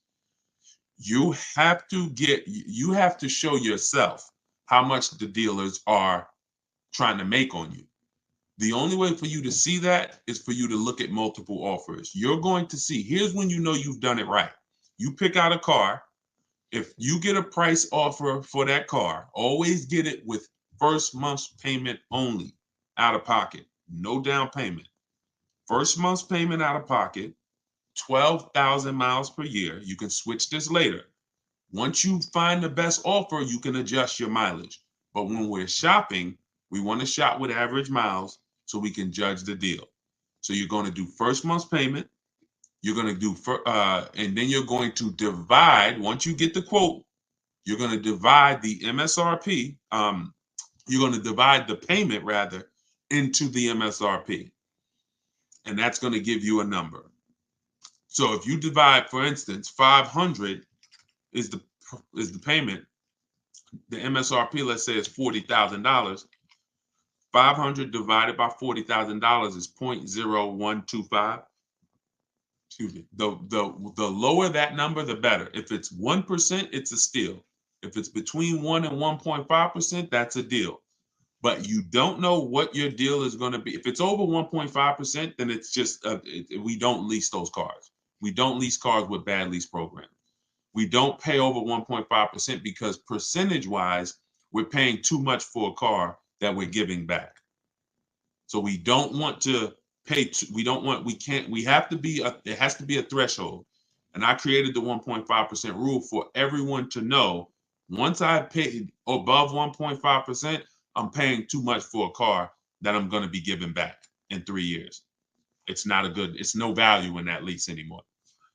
So when you do that, you're going to call, if you do it manually, which means you're not working with me, I can't really tell you exact, because when you use my way, you're using my scripts. Everyone who shops my way, if it's in my book, it has my scripts. And what I'm saying in those scripts is we're telling them what we want. Our first contact, everything is done on a computer. If you're going to do it manually, then you would just call a sales manager and you would get quotes. If I didn't know how to do it, I would just call sales managers and say, "Hey, I just came from this dealership. I'm looking at this car. Can you give me an offer? I'll give you all the details. And because you have to get at least 5 offers for you to see how much people are trying to overcharge you. Because if you've done it right, y'all, there's going to be a $3,000 to $5,000 swing between the best offer and the worst offer. At minimum, which means you're going to see some people that want $500 a month for the vehicle, and some people that's quoting you $650 a month for the same vehicle. They're going to be like, that's my best deal, $650, and you're going to be like, wow, there's another deal that's at $500. So all that thinking people was the same price, absolutely, no, they're not. No way. No way. Every dealer has a different price. Almost every dealer, unless they're owned by the same people and they're like price fixing, they almost all of them have a different price that they're going to offer you. So the key is sorting for the best offer. I like to do it all online without speaking to anybody. If you want to do it manually, online requires you know what to say. Your dealerships are trained for people who are trying to get deals and trying to save money online. Online has been around since 2005, 6, 7. This isn't new. They've had chances to train people to make sure that they're not letting people just save thousands and thousands of dollars online. So they're going to make it hard, which is why we have to know what to say. If they say, "Hey, can we get you on the phone?" You know, who's heard that? Who's heard that before? When you try to shop online, "Hey, can we just get your phone number? We can talk. It's a lot easier." Hit the like button if you've heard that. Or what about as soon as you get on the phone with a dealership, y'all, what's the first question that they ask when they find out you're interested in a car? What's the first thing that they're going to ask you? Let's see. We got hundreds of people on here from every platform. What is the first question? Let me see how common and predictable this is. What does the dealership, from the moment you get on the phone with them, what are they asking you? Okay, I see. What's your credit score? Yep, they're gonna, yep. But I'm looking for come in. Exactly. Exactly. When can you come in? When can you come in? So we got to know what to say. We got to know. I have a response for all of that. Your response for that would be, "Hey, I'm actually doing all my shopping from home. I'm talking to a couple of local dealers to make sure I get the best offer." And then you always end with a question. Do you have what I'm looking for? Do you have the car that I'm looking for? We need to let them know what car we're looking for, and then we get the offer for it. But you have to be able to, every time somebody tries to get you to go back to shopping the old way, which is coming in, which is going back and forth with them, you have to continually stay on the game of, this is what I'm doing. I'm shopping from home. It's 2024. I can do that. Plenty of dealers are going to make it easy for me to do that. And that's what I'm doing. And and then you'll reveal. You'll see things about most dealers that are going to be like, wow, they're out of control. But you're also going to see the 20% of dealers who are the people you want to do business with. Honest people. They win. They don't mind competing. They don't mind beating their competition with a better price. This is who we deal with. Let's see. I'm not a car person. I like buying I like buying cars that'll last 10 years. Yeah, I mean, that's a good thing. That's a great thing. I told y'all on the earlier hour when we talked, if you're buying a car, it should be long term. Nobody should be buying a car for a short term. You just shouldn't be doing it. You're losing too much money in depreciation, and you're not getting that value back. You pay 15, 20 grand for a car, you're trying to get out of it in 3 years, 4 years. God forbid you pay more, 30 grand, 40 grand. You're not getting that. All that money you're paying, you're losing. You notice how you're never happy when they tell you what your car is worth? You're never happy when the dealer says, "Look, yeah, well, your car's worth about 19. That's it? That's all." Man, are you kidding me? Why? Because you put all this money into the car and you're trying to get some back now. You know that car was 40 grand. You know you've been paying on it for years. You know all of this. So the reason why this is happening is because you don't understand leasing in the short term. But anytime you're purchasing, it should be long term, 8, 10 years. It's the only way you're going to make the money back. It's the only way somebody who's leasing is not killing you. Because people who are leasing, getting great lease deals, they're paying pennies for the cars that we drive. We're paying hundreds of dollars less than somebody who's buying every month. What's a good affordable car to buy less than 20 grand? This really depends. It depends on what you're going to need. First thing you got to assess is, what are your needs? Because the biggest thing you pay for is size. You pay for size. So the bigger the car you need, here's what y'all remember if money starts to get tight. If y'all are ever looking at a car and money's tight, I remember when I was at Mercedes, somebody would walk into the dealership, they're looking at an SUV, 3 rows, and they're like, oh, I got a big family. I got all these kids, I need the room, right? So then we start looking at the price and we see that the vehicle is out of their price range. And, even the best deal is still out of their price range. Now they go to make a decision and they're like, well, what about the smaller Mercedes truck? And they want to look at the one with 2 rows now. Now, the reason I stop them is because they're about to get a car that takes care of their wants, but not their needs. Didn't you tell me you had 3 kids, you need 3 rows? Yeah, I really do, man. So 2 rows wouldn't work for you. So don't look at 2 rows. See, when we are getting cars, we can't take out stuff that is a need. And the biggest need is size. So you got to make sure. So I always tell you, get the smallest car you can buy. Because when you don't need a big car, you can save money by getting a small car. A Hyundai Elantra is less expensive than a Hyundai Sonata. Why? Because it's smaller. So the big SUVs, you could get a big, huge SUV, no leather, no nothing, no features, base engine. It's still going to be more than a maybe decked out version of a car. Why? Because it's bigger. So if you're building, don't go crazy with size. If you're rebuilding credit, don't go crazy with size. If budget is tight, get the smallest you can. Then you go to amenities. Go to amenities next. Leather. Do I need leather? Do I need all of these features? Do I need it to have all of this technology in it? You're paying for that. So so Alicia, you're asking what's the best way to get the best car under 20 grand? It depends on what car you need. If you tell me, Deshone, I need point A to point B transportation, well, there's a lot of cars you could get under 20 grand.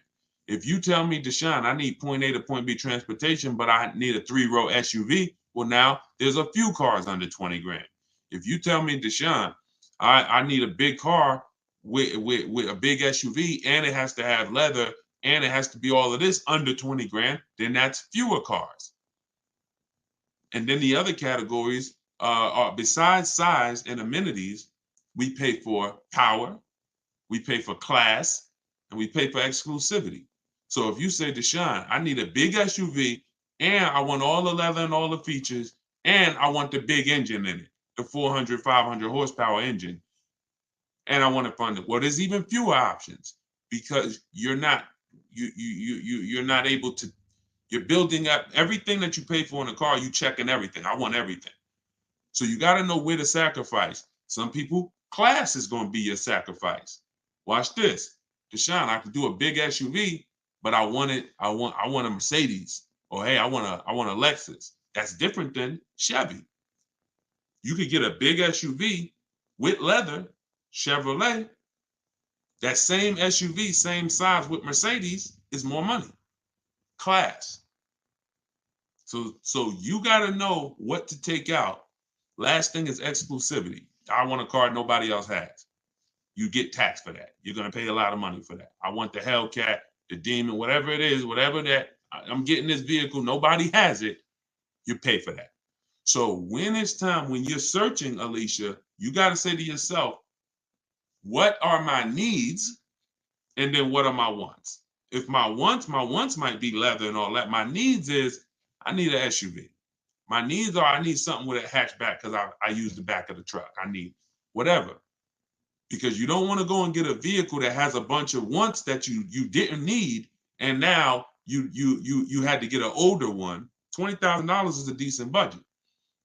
But if you go trying to get every single thing that you could get in a car, in a big car, and leather and fancy, and look, you're gonna end up getting one with 80, 90,000 miles, and it's just gonna be a bad. It's just I don't want you to do that. I would prefer you not to do that.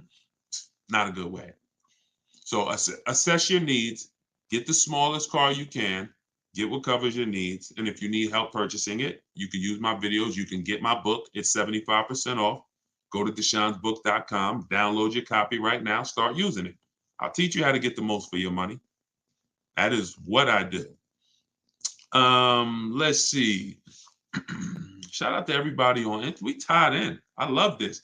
This is we just now getting into streaming on multiple platforms. So we on YouTube, Facebook, Instagram, and TikTok at once. I love it. I'm looking for a used Toyota. Could everybody share the broadcast? If you are not following me, if this is, your first time seeing me, I would invite you to follow if this is the type of stuff you're into. If you're into really, financial literacy, not everyone is, but if you are into, watching your money, protecting your money, making sure that all the money that's supposed to stay in your household stays in it, then definitely I welcome you to subscribe to us on YouTube, hit the sub button, and follow us on whatever social media platform you're on. Okay, I'm looking for a 7-seater, but want to pay less than $600 a month. So you start with now 7-seater. Now look at those other things that I mentioned. Do we need all those things? Because you could go 7-seater. You would say, what's the least expensive 7-seater out there? You would look at 7-seaters, in the 30. You look at them brand new, and you say, okay, can I afford a brand new one? If you're not keeping 8 years, you stretch your budget a lot more by learning how to get great lease deals. If you're not keeping 8 years and you're like, Deshone, I'm not leasing, you're losing money. It might take you a while to accept that, but I'm never going to stop saying it. So I'll be saying that until you get it or don't get it. And hopefully at some point you get it. Your children will get it, because most people are, children now in this generation are a little bit more open to questioning bad advice, and not leasing ever is some of the worst car advice that people have gotten. And if you're not keeping your cars 8 years, you must learn how to get great lease deals, because you're going to save thousands of dollars. Like, so much more money is going to stay in your household. So what you would do is you need to decide whether you're going to lease or buy. That's always the first. My book is called 7 Steps to Saving Time, Money, and Avoiding Dealerships. Car shopping, for people that hate car shopping, 7 steps to saving time, money, and avoiding dealerships. What's step 1, y'all? Step 1 is lease or buy. Because lease or buy is the foundation of our car deal. If you see this young lady here on that I'm showing on you can't see her on TikTok, but all other platforms you can see her. You can see she got a 54,000. Her name is Taupe. She's in our Cars from Home University group. We share all our car deals all around the country. She got a BMW i4 eDrive. It's a $54,000 vehicle, $54,750. Her best lease price on it was $690 a month. So y'all are aware, that same vehicle, if she purchased it with no money down, just like she did this, no money down, we're not talking about putting money down. That's a whole different. When you don't put money down, it's easy for you to judge your deals. Stop putting money. When you learn from me, you're going to stop judging your deals with money down, because the money down doesn't matter. It doesn't affect the deal. So to purchase this same exact vehicle that Taupe got, $54,000, that's an $1,100 a month car payment. Every $5,000, if y'all remember, is $100 a month. Every $5,000 you borrow. So if you're looking at a car that's $5,000, figure that's $100 a month for 5 years. If you're looking at a car that's $10,000, $200 a month for 5 years. $20,000, $400 a month for 5 years. Remember that rule. Every $5,000 is $100 a month. So for a $54,000 vehicle, her payment would be $1,100 a month. Yet she's leaving with a $690 payment. You see how hard it is for her to get in trouble? So this is why If she had chose to purchase, let's just say she's working with me, she's reading my stuff, she's learning from me, and she said, Deshone, I'm not keeping my car, but I'm going to purchase. I know I'm not keeping the 8-year rule, but I'm not going to keep, but I'm going to purchase. Even if I helped her and showed her how to save thousands of dollars off this car, thank you, Evan, that is still going to be $1,000 a month, $1,100 a month with no money down. It doesn't matter. Like she can go from 1,000 to, oh, we saved $5,000 off the price of the car. Now you can go from 1,100 to 1,000. Doesn't matter. Now, if I was purchasing this car and I saved $5,000, okay, that's my best offer. That's good. But the reason why leasing versus buying must be the first step is because it's the foundation of affordability. $690 is the best lease price she got. The best purchase price will be nowhere near that.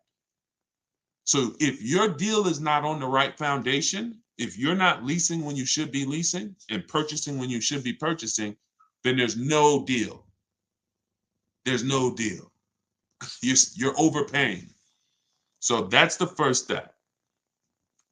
All right, that's always the first step. Before you think about what you want to spend, you must decide, am I going to lease or purchase? And how you decide that is just ask yourself, am I going to keep the car 8 years or not? That's it. Okay, all in my book, by the way. Everybody who doesn't want to remember, Deshone, I don't want to have to worry about remembering this. Okay, then get your book, go to deshonesbook.com, get your 75% off. Let me know, make sure the price is showing 75% off, not the normal $97 price. You can scan the QR code. You could go to my Instagram bio, click that website. You can go to my TikTok bio, click that website, and you can download your copy if you want all the information in one spot. Soder said, can you do a simulation of how you would lease a Mazda CX-90? Well, I would figure out what I want. I'm going to check the car first. I'm going to check the car, go to Google. I'm assuming you're talking about, well, if he's leasing, he is talking about a new one because you could only lease a new car. Okay. The link, Evan, is in my TikTok bio. It's in my TikTok bio. So I'm going to, hold on one second. Hold on. Let me get back on TikTok. Okay. So when we're leasing, if we don't have any other cars to sell, we don't have a lease that's coming due. If you have a lease that's coming due, we got to check our equity. But let's say we don't. Let's just say we want to lease a fresh car. We're going to check the car, check the initial quality, make sure it's not a bad car. There are some new cars out here that are horrible cars. So we're going to go to Google. And when we go to Google, we're going to type in the name of the car, and we're going to type in initial quality. As y'all come on to TikTok, could y'all just light up the lights, keep tapping the screen? I appreciate y'all running the lights up. Because y'all, again, we don't want to do little stuff that ruins our deal. Like I said earlier, if you save a lot of money on a purchase, but you didn't lease, had you leased, you would have saved $300 more a month. Then that wasn't a good deal. You messed up. Same thing if I get a great deal on a lease, but my car is always in the shop. Every 90 days, it's a problem with this car. What's up with it? That we don't want that. And these things can be avoided if you just go to Google and make sure you're not looking at a bad car.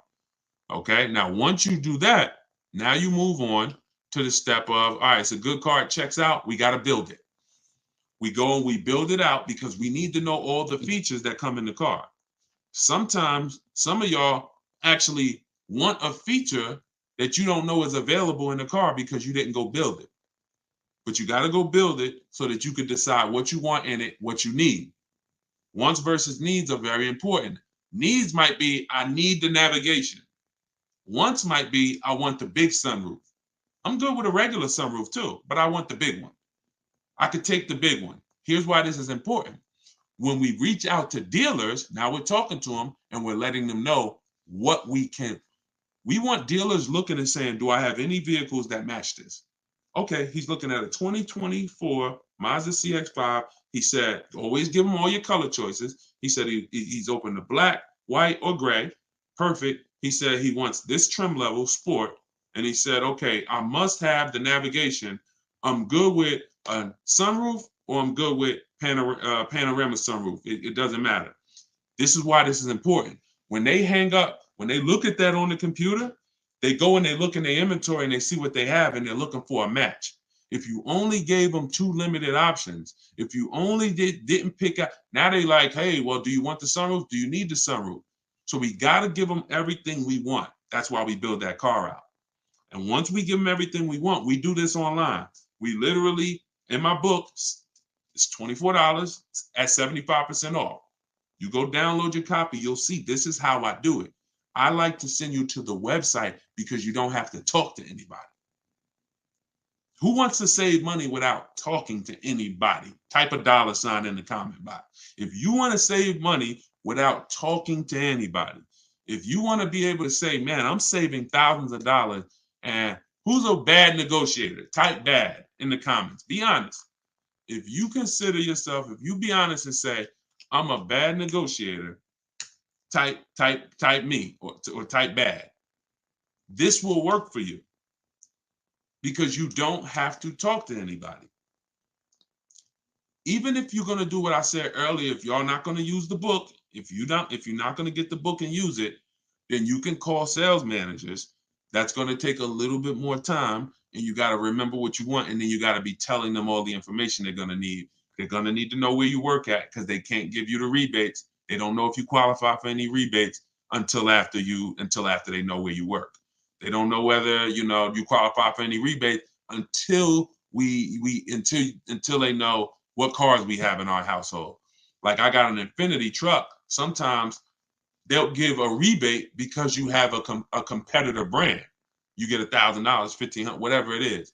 So everything, I have this template where you just fill this in. So when you're shopping for a lease or a new car, it has everything that you need there. This is what a dealer must know in order to give us an offer. Okay, could y'all keep lighting up the likes on TikTok, tapping the screen? I appreciate it. I see the likes going up, and I appreciate it. We letting them know, letting TikTok know we changing lives here. We want to set people free financially, but that's what's necessary. Like I'm letting them know what I want, and then I'm doing it with multiple dealers. In the book, I teach you something called the 25-to-5 strategy. That's something y'all going to hear me talk about a lot. That's where we connect with 25 dealers to get 5 offers. 25 dealers to get 5 offers. And what you'll love about doing it this way is you don't really hear, oh, we don't have that color, or we don't have that. See, when you're talking to 1 dealer or 2 dealers, you're going to hear that. You're visiting 1 dealer or 2 dealers, oh, we don't really have that color. No, we don't have the car exactly like you want it, right? Who's heard that? And then they'll tell you, oh, well, the supply is limited. And they'll tell you, hold on one second, y'all. So they'll tell you that inventory is limited.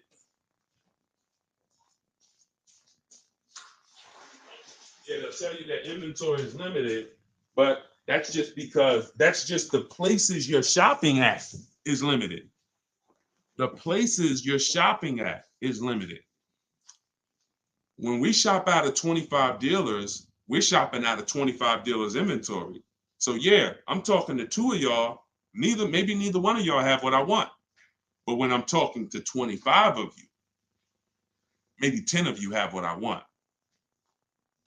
That's why it's called the 25-to-5 strategy. You're going to connect with 25 dealers online, right at your computer, and that's going to lead to 5 offers. And when you see how different those offers are, you'll see why it's important to shop multiple offers. Those offers are going to be about $3,000 to $5,000 different from each other. Guaranteed. Guaranteed. Look at there was a young lady who just got a Maserati and she saved $20,000 off the Maserati. She said her best offer was $20,000 off. Matter of fact, if y'all need to see that, just type Maserati. If y'all don't believe me, if you believe me, then we ain't got to do it. But if y'all want to see that, then I'll show y'all. She just got a Maserati 2 weeks ago.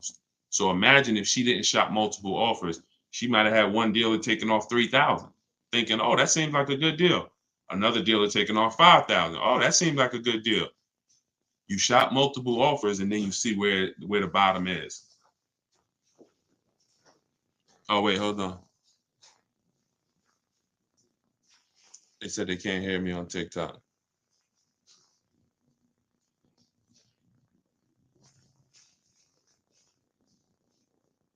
Can y'all hear me now? Can you hear me? How are we on TikTok now? Let me know if y'all can hear me on TikTok before we keep it going. Thank you so much for the strategies and tactics. Absolutely. Look, one thing we're gonna do here is strategies. One thing we're gonna do here is strategy. I'm just trying to see if we're back on TikTok because my headphone had went off. The salesman I've been dealing with for the last few years, for the last few leases, just became a sales manager. Will he still work with me or will he push me off to a new salesperson? I would only get a quote from him. Hold on. Let me take this off. All right, how about now? Can y'all hear me now? Let me turn this Bluetooth off. Can y'all hear me now?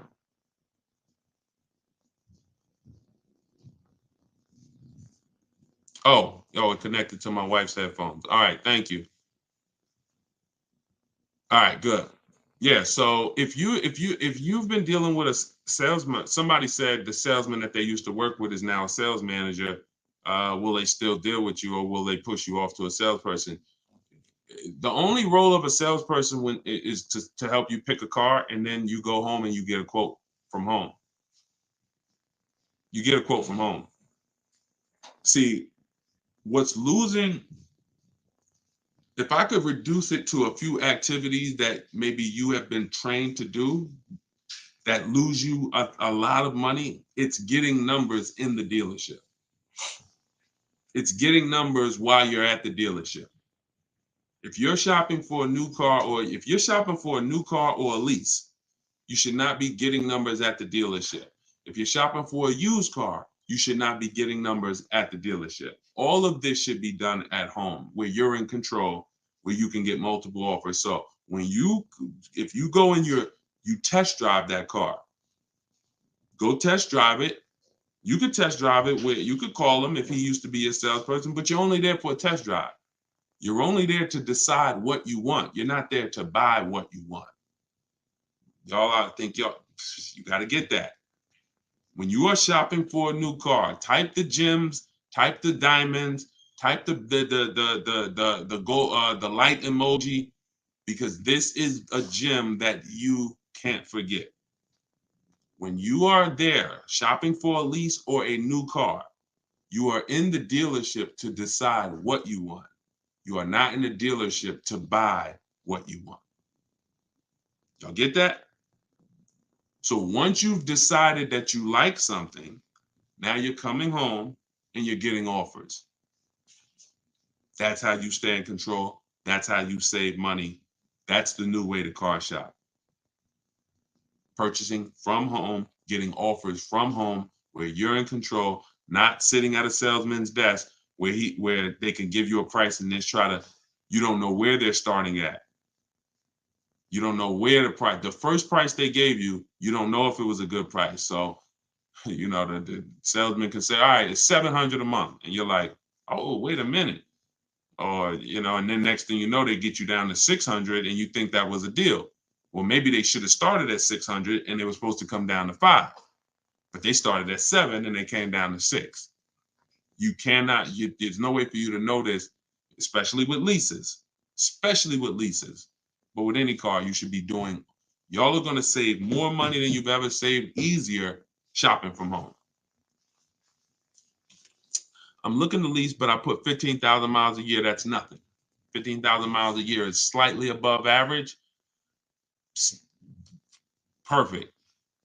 25,000 miles a year wouldn't matter because leasing isn't based on how much you're driving. I spoke about that on an earlier hour we did where I was talking about how cars depreciate whether you buy them or lease them. You park a car outside, if it's worth $20,000 today, you go back a year later. You don't have to drive it 1 mile. Just go back a year later. Is that car worth $20,000 still? No, it's not. That's depreciation. That means you lost money. That means you lost value. That's real money. If you had a car that was worth 20 and then next year it's worth 17, you lost $3,000. That's facts. Doesn't matter whether you lease it or buy it. You pay for the usage of a car. Now, here's another kick. Let's say that same car that you got outside, you go and you drive it around this country. You put 10,000 miles on it a month, and you come back, and in a year, you got 120,000 miles on the car. It's worth even less now, right?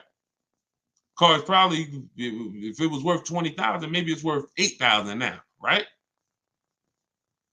But you own it. See, these are the people who say, "Oh, I like to drive as much as I want to drive. I don't want to pay for the mileage, so that's why I buy my cars." Never a reason to buy, because you lease. You're literally paying for the car.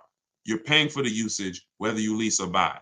Here's the key: depreciation. What you're trying to avoid when you lease is taking all the depreciation hits that the owner takes when they buy a car. You lose 20% the first year, 15% the second year, 12%, 10%. You're losing value every year. Now, there comes a point in time, if those of you who keep cars a long time, where you go from losing 10%, you go from losing these high percentages every year to the point where if you keep your car long enough, you might only lose 5% a year. You might literally, the longer you keep a car, the less it depreciates later. But you have to get to the later. If you trade out of that car before you get to the later, you've lost. Because all that depreciation you just took, now you just replace the car and you go start over again. Don't do that. Trust me when I tell y'all. The more you understand leasing, and my entire step 1 is about leasing versus buying. In the book, everything I teach, get your book for 75% off. Make sure you get your 75% off, but you'll see step 1 is all about leasing versus buying, because that's the most important part of going into a car transaction. Oh man, good to see you, Texas. How many years is later? How many years is later? Remind me what we were talking about. I know I was talking about doing something later, or a long time ownership later. I don't know. Remind me what I was talking about. If you owe on the car what the car is worth, should you trade it in and lease? So that's a great question. If you could get out and break even and you're not keeping that car 8 years, then I would get out of it immediately, because there's no benefit to me staying in it. The money that I'm going to pay for a great lease, as long as you know how to get a great lease deal, don't go from a daggone finance to either a regular lease deal or a bad lease deal. You don't want to do that. But once, there's no benefit to me staying in a car that I'm not keeping. I could drive a lot better vehicle transitioning to a lease now, because the vehicle is going to be brand new, and I'm going to have a better vehicle for my money. The money's going to be better. Whatever I'm paying for this used car or this car that I'm driving, it's going to be better when I lease. It's just going to be better. Again, the only people who should own are people who are planning to pay off their cars, or people who are planning to keep their cars for a very long time, 10 years. That's who should be owning. And the people who are owning, who are thinking about keeping cars for a long time, you ain't thinking about replacing that car. You ain't thinking about when to replace it. You ain't thinking about, should I replace it?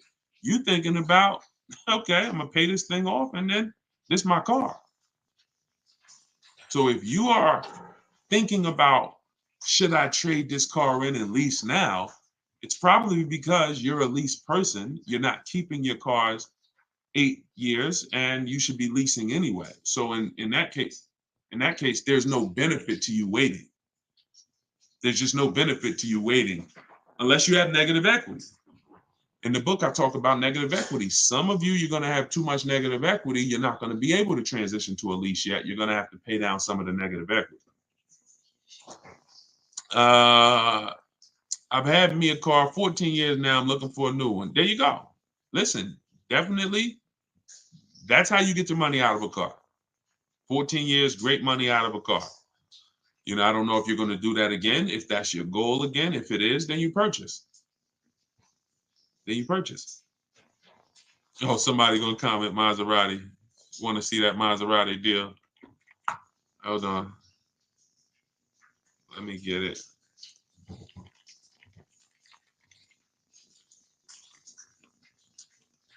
Hold on 1 second. Yeah, she said 20. Listen, the money I be talking about, I don't talk about small money. I don't talk about small money, y'all. We are not only the only small money that we've talked about so far is the price of my book at 75% off. Like that's small money. It was actually inexpensive to begin with. I wasn't gonna make the book super expensive to begin with, but at 75% off, to download your copy now of my new book, Car Shopping for People That Hate Car Shopping, get it for 75% off now. Go to my TikTok bio. You're not gonna leave the broadcast, so you won't get kicked out. Go to my TikTok bio or go to my Instagram bio, click the picture of me, and you'll see a website there. When you click that website, you'll be able to get yours for 75% off. And you'll have everything that I teach in one spot so that you can use this stuff. Thank you, Paul. And so that you can see how much money you're going to save when you just start shopping different and when you know where the hidden money is in your car deals. All right, so this was March 3rd. Hold on, I had to download Kimberly's picture. So check this out. Yeah. You guys can't see it on TikTok, but I'm showing a picture on YouTube, on Facebook, and on Instagram. This is Kimberly. Kimberly on March 3rd, not even 2 weeks ago. She picked up her Maserati. She's in our Cars from Home University. We have a video library. So we have everything I teach is available in two forms. One is the book. It's a book. It's a digital book. And then we have a video library. Now, inside the book, I link you to some of the videos in the video library. So there's probably 5 times throughout the book where I say, here, click here to watch this video where I explain it. So these are, 3-minute, 5-minute videos. So this is what she posted. She got her Maserati. Her MSRP was $91,700. She payments $944 a month, which is crazy. That's an $1,800 car payment. $91,000, an $1,800 car payment on a 5-year loan, maybe 16 on a 6-year loan. Oh, it's crazy. She's paying $944. And where is let me see, where is she said, I got offers. Look, 7 competitive offers. This is why it's important. This is what I was telling y'all about these multiple offers. Why does it always kick me out of Instagram? That's so weird. I always get kicked out of Instagram. I don't know if Instagram has a time limit or something. I got to see why that always happens. All right, so you can see that her offers were from 1% to 1.8%. And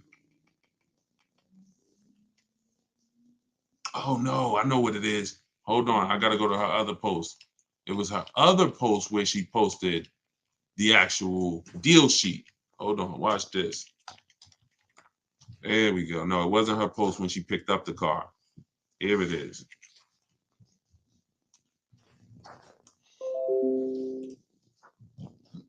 So she has this great offer and she comes in our Facebook group. She's like, okay, how do I lock this thing up? Check this out. All right. And these are the same deals you will make. Like you don't have to, no matter what your car you're shopping, what car you're shopping for, You'll get to the bottom. You'll know what the bottom is for it. Check this out. So here it is. 91,000. This was a competing offer. This was her best offer before her true best offer. Because the dealer that ended up making her this offer didn't win the business. The dealer that was closer to her said, well, I'll beat that offer. And that's the one she ended up going with. But this one right here had an $86,961 MSRP. And look, the selling price that she got, $66,261. She's sitting at home comfortable, y'all. Talking to multiple dealers, sitting at home comfortable while dealers are bidding for her business. She's sitting up here. She said there are people that were the same time Kimberly was out here shopping for that Maserati. There's other people all around the country who are shopping for that same Maserati, and they're literally in the dealership trying to, hey, come on, man. Can you take off a couple more dollars? Come on, man. Yo, I'm already taking off 5,000 for you. Come on, man. Can you do, come on. So what if you do 7? Can we do 7? Can we do 10? Meanwhile, Kimberly's saving 20 grand while she's at home. Why? Because you have leverage. She's in control. When you use what's in my book, when you use what you're going to learn from watching my videos, you will see I want you shopping with leverage and control where you can see all these offers while you sit at home and they're bidding for your business. It's hard to make a mistake when you're sitting at home in your living room. It's hard to make a bad choice. It's hard to say the wrong thing when you're not talking to anybody. So the key is learning how to shop online properly. That's what I'm here to make sure you do. I know some of you have tried to shop online, but there's a right way and there's a wrong way. The right way gets you those kind of results. I like this, man. Thank you so much, Good Time. Yeah, IG is weird and you get kicked out if they don't know who you are. Yeah, I don't know what that was about. I got to look into that. So I'm trying to pay $287 a month. You just got to see, what does $287 a month get me? $287 a month is probably about a $13,000 loan for 5 years. Maybe about a $14,000, $15,000 loan for 6 years. Maybe about a $15,000 depending on interest rate. So the question always, it's not just what we want to pay. What can we get for what we want to pay? We got to explore it. And you need to know whether you're leasing or purchasing. That continues to be skipped. That's step 1. And this answer is, are you keeping the next car 8 years or not? If you call me and said, Deshone, I'm car shopping, man. I would love your help. I want to do things the way you say do it. What's my first step? How long you keeping the car? How many years? I'm gonna keep it for about 5. All right, we leasing. Okay, perfect. What's our next step? And so on and so forth. You must have the first step handled. Leasing versus buying is step 1. It's not step 3. It's not step 2. It's step 1. If you go off the purchase and you should be leasing, you're done. You lose. Don't matter how much money you save, you lose. Because you're losing, you lose. So you must know that. It's the car I want. I'm willing to keep it. Great. So then we go and we get do you have a car to sell? Step 2, in the book, equity assessment. This is where we have to take, who's traded a car in before? Type T if you've traded a car in before. If you've traded a car in before, type T. Trade it. All right. A lot of you have. I'm going to tell you something that may be shocking, right? But it's absolutely a fact. You learn it from me. If you use what I'm telling you, you'll probably never trade a car in again. Deshone, what do you mean? We never trade cars in? I'm going to tell you why. We use a bidding system. We don't trade our cars, we sell them. We sell them to cash buyers who can look at the car and write a check immediately. These are our Carvanas of the world. These are our Driveways. These are our CarMaxes. These are our Auto Nations. These are Kelly's Blue Book Instant Cash Offer. This is the equity assessment. A lot of times we're losing money in so many places. It's like money leaking out of our car deals in so many places.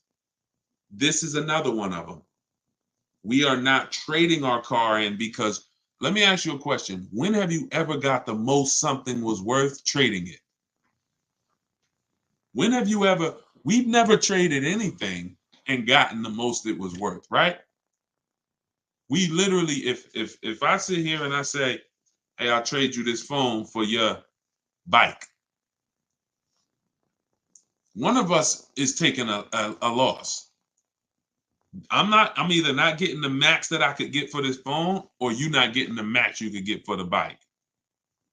See, so trading in our system, which is a bidding system, we get bids from buyers. When we're ready to buy our new car, we get bids from dealerships. The chances of a dealership winning the bid because they're going to sell us the car we want lower than every other dealership, and winning the bid to buy our old car is almost impossible. It's almost impossible. So you're going to not just beat every dealership that's selling the same product as you, but you're also going to beat all the online buyers that are trying to buy cars, the Carvanas, the people I just mentioned. You're beating them too? Oh, you're going to be out of business soon. They can't burn the candle from both ends. So what we do, this is called timing our transaction. We're going to sell to the highest bidder. We're going to buy from the lowest bidder. So what we've had many times is we've had people who go pick up their brand new car from the dealer who won the bid. And then after that, they go drop off their old car at CarMax and get their check. Or they do the old car first and then go pick up the new car. Because they're giving me $2,000 or $3,000 more than a dealer would have given me on trade. I'm going to go get my $3,000 more here, and then I'll come and I'll buy the car from you. This is how we maximize the transactions, y'all. This is how we make sure at the end of the transaction, we haven't left any money out of it. We have to get bids for every part of it. We talked earlier in the broadcast about getting bids from banks.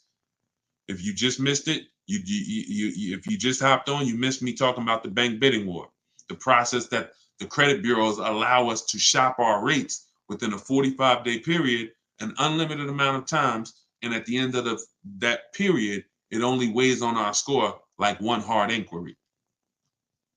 This is, y'all got to use this. Until you use this, you ain't seeing the real money. Until you actually use what I'm telling y'all, you haven't seen the real money yet. You haven't seen the real money in the car deal. You haven't seen how overpriced some dealers are. So you have to use this in order to see how much money is in these processes. But that's how much you're giving to banks by not shopping them, by just saying, oh, that's my bank. I'm going to go with my credit union. And then not shopping them, not giving them an offer, not letting someone else get a chance to bid against them. That's a mistake. You're not my friend. Listen, ladies, gentlemen, these banks aren't our friends. These banks wouldn't do business with us if they didn't make money on us. They're not our friend. Oh, I've been banking there for years. They love me. They don't love you. They love the money they make on us. So we have to be as diligent as they are. I'm gonna see if you're giving me you're giving me 6.29. Let me see who can beat it. All right, I'm glad. Yeah, I've been doing business with y'all. I love y'all. But if somebody else could give me a rate that's half a point less than you, or a point less than you, or 2 points, then I will be giving them that business. Why would I pay you an extra $1,000 in interest? No. So we get bids for everything. And that's how we guarantee that we save the money we're saving. That's how we're able to do this. Can't lose when you're getting bids. We commit to them, but they don't commit to us. Absolutely. Well said. Absolutely. They don't commit to us. They are committed to, they don't even want us shopping their competition. No, none of these banks, dealerships, they don't want us shopping their competition, because that's when we save money. We save money when we shop competition. and we save it easier. Shopping competition is the easiest way to save when you're doing it right, like I'm telling you to do it. It's the easiest way to save. You forget negotiating, forget, oh, take off another 1,000, take off no. Listen, I'll call you back. I'm going to get a couple more offers if you're talking to them. If you're using what's in my book, you ain't talking to nobody because my scripts is in there. I cannot tell you everything to say and you remember it here on a broadcast. But inside my book, Car Shopping for People That Hate Car Shopping, 7 Steps to Saving Time, Money, Avoiding Dealerships, you have all my scripts, you have all my templates, all the websites I use, because I want you to go direct to the dealer's websites. I don't want you going to a third-party website that's going to sell your information. We also always get a Google Voice. That's in there too. You want to get a Google Voice number, and you want to get another Gmail. This is going to be your shopping email. Deshaun, we're going to have a shopping email. You're going to get a shopping email because when you see how we contact dealers and how we look at our deals, you're going to see we can't have all of these dealers in our personal inbox. Now we looking through our daggone work emails and then our personal emails, and now we got some car emails in here, and no, it's a mess. We can't win like that. So we always set up a personal shopping email, a Google Voice number, so we can screen calls so that dealers aren't, who's been at work or somewhere, and they pick up their phone and, hey, this is Alan from over at ABC Jeep Dodge. You were here the other day. I'm just calling to check in. Nah, I can't really talk right now. You know, we don't get those calls. When you set up a Google Voice, I don't want no secret calls, no pop-up calls from car salesmen. We are here to shop online, and we are here to shop online by not saying anything. The more we say, the less we save. Remember that. We're gonna brand that one. Okay? The more we say, the less we save. Doesn't matter what time of the month you shop. No, I talked earlier about the 2 dates. Inside the book and you know, on my videos, you'll hear me talk about the 2 dates. 2 most important dates you must know when you're shopping for a car is what's my as soon as date. That's the date I can make a deal. You're not in the market. Don't even look at cars. Don't get offers. Don't look at deals. Don't have somebody work you up a deal until you can accept it. Now, you might say, Deshaun, well, that's tomorrow. Like, I could accept a deal today. Perfect. That's your no later. That's your as soon as date. Now, your next date is your no later than date. That's the deadline. That's like, Deshaun, I go back to work on, June 1st. I got to have a car by May 31st. Perfect. That's your no later than date. Now, in between those 2 dates is your shopping timeline.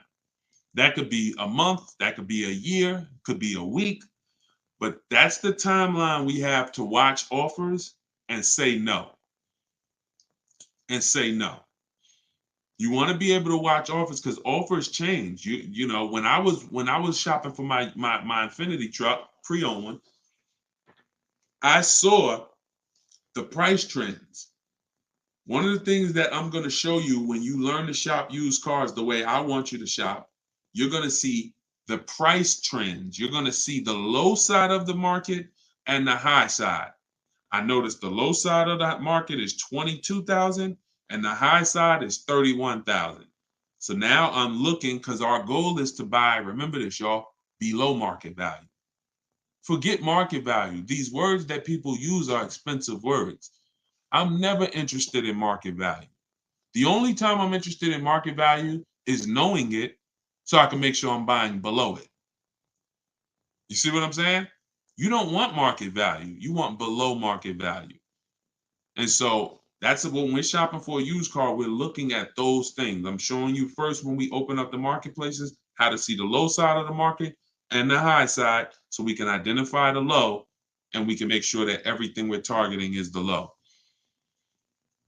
Didn't realize I was in a live stream. Not looking to purchase a car right now. Awesome. Well, we'll be here.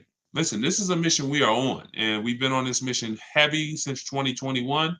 And thank God we've built up 2 million followers over all these platforms. You guys continue to follow. You guys continue to subscribe. You continue to engage.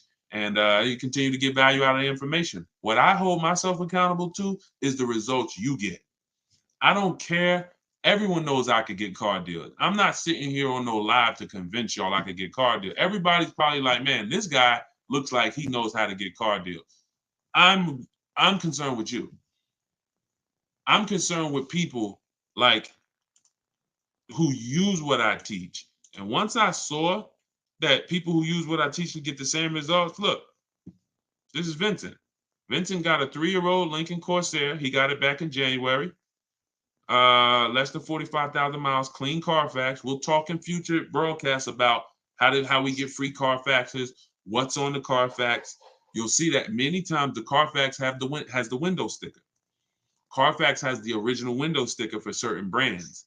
And we use that original window sticker to see all the equipment that's in the car and to see what the real price is.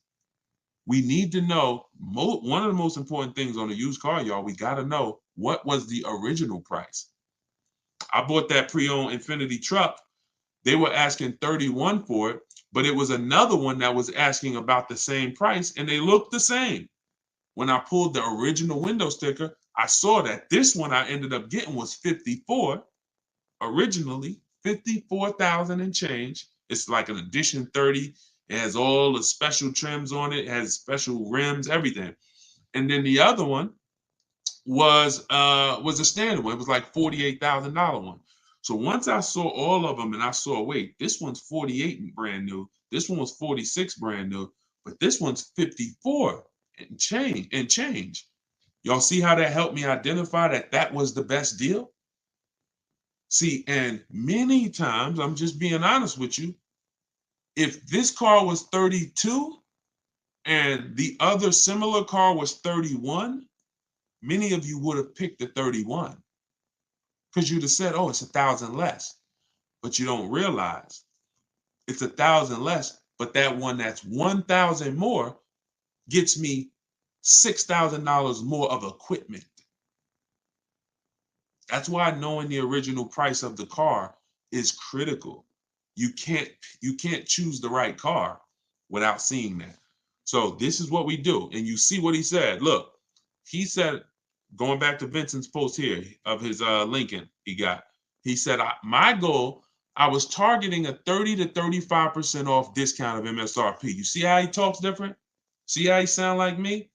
Shopping for a pre-owned car, but what is he looking at? I'm targeting this much discount off original MSRP. See, this is not how we've been taught to shop. Pre-owned cars, we must know what it costs originally. I don't care what you're asking for it. I don't care what the market value is for it. What was it originally? And that's going to tell me how much discount I'm getting. 2020, 2022, 2020, all through the pandemic, unfortunately, people were buying used cars paying the same price as the car when it was new. People were buying Toyota Camrys for $29,000 that was $20,000 brand new. Had they known this, hey, I need to know, what was this car originally priced at? Well, it was 29. Wait a minute, and you're asking 29? See, we call this true value. In the book, I call this the true value percentage. You must know it. He ended up getting a 43% discount. So that's how you want to shop. For you, these, of course I could get great car deals. But y'all, this ain't rocket science. When you learn to shop from home, when you learn to look at multiple options, when you learn to put dealers against each other, when you learn to put banks against each other, you're going to sit at home and you're going to save thousands of dollars. You know what? That's how you buy everything else. We could sit here online and we could buy TVs on Walmart.com, on Amazon.com. We know we're going to pay the best? We're going to get the best deal because we know. I'm going to look at all these options and I'm going to pick the best one. But only with a car do we go into one place and go back and forth with one guy. You get what I'm saying? If you think about it, it doesn't even make sense, right? It doesn't even make sense the way we car shop, because the way you car shop is not like the way you shop for anything else in this world. And all I want you to do is stop shopping like that. That's all I want y'all to do. Stop shopping like that. And here's the next thing. Start shopping for cars the way you shop for everything else in this world. And you're going to be, oh, man, you know what? When I shop for cars this way, Deshone, it feels like when I shop for groceries. It feels like when I shop for other things. I'm comparing correct. And you're going to love it. I promise you. We got enough people that have started using what we teach. We've been doing this for 2.5 years now to see the transformation is incredible. People just like, man, I can't believe I never knew that this existed. So I compare oatmeal. Exactly, Dave. Listen, everything. You get what I'm saying? By comparison. You know what? And look, y'all will see these Carvana commercials, right? Y'all ever see the Carvana commercials that says we have 50,000 cars for you to choose from? Y'all ever see those commercials? You could choose from 50,000 cars, right? I'm gonna tell you what that is and why you never fall for that. They're trying to win your business based on variety. But variety does not drive down prices. Competition drives down prices. So whenever you hear, we have 50,000 cars for you to choose from, here's what I want you to think of. If you walked into the Dorito factory and you were able to see every single flavor of Dorito they make, we have 200 flavors. I didn't even know y'all had 200 flavors. Yeah, like we don't have them all in store, but in the factory, we have 200 different flavors of Doritos. Really, that's amazing. They're all $7.99 a bag.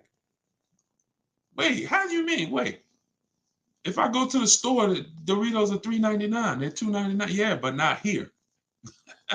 Because there's no competition. There is no Lay's. There is no, Hers. It's only Doritos here. So whenever you're looking at variety from one company, there's no competition. They're not competing with themselves. So every way they price their car, they don't mind you looking around. Take a look. We got so many cars to choose from. You'll find something. But everything that you find is not competitively priced. The only way we're competing is when we know we're shopping, when you're about to go visit someone else. You're about to go see someone else. That same blue Camry that you want here, you're about to go look at another blue Camry somewhere else. You should be doing all of this online, never in person.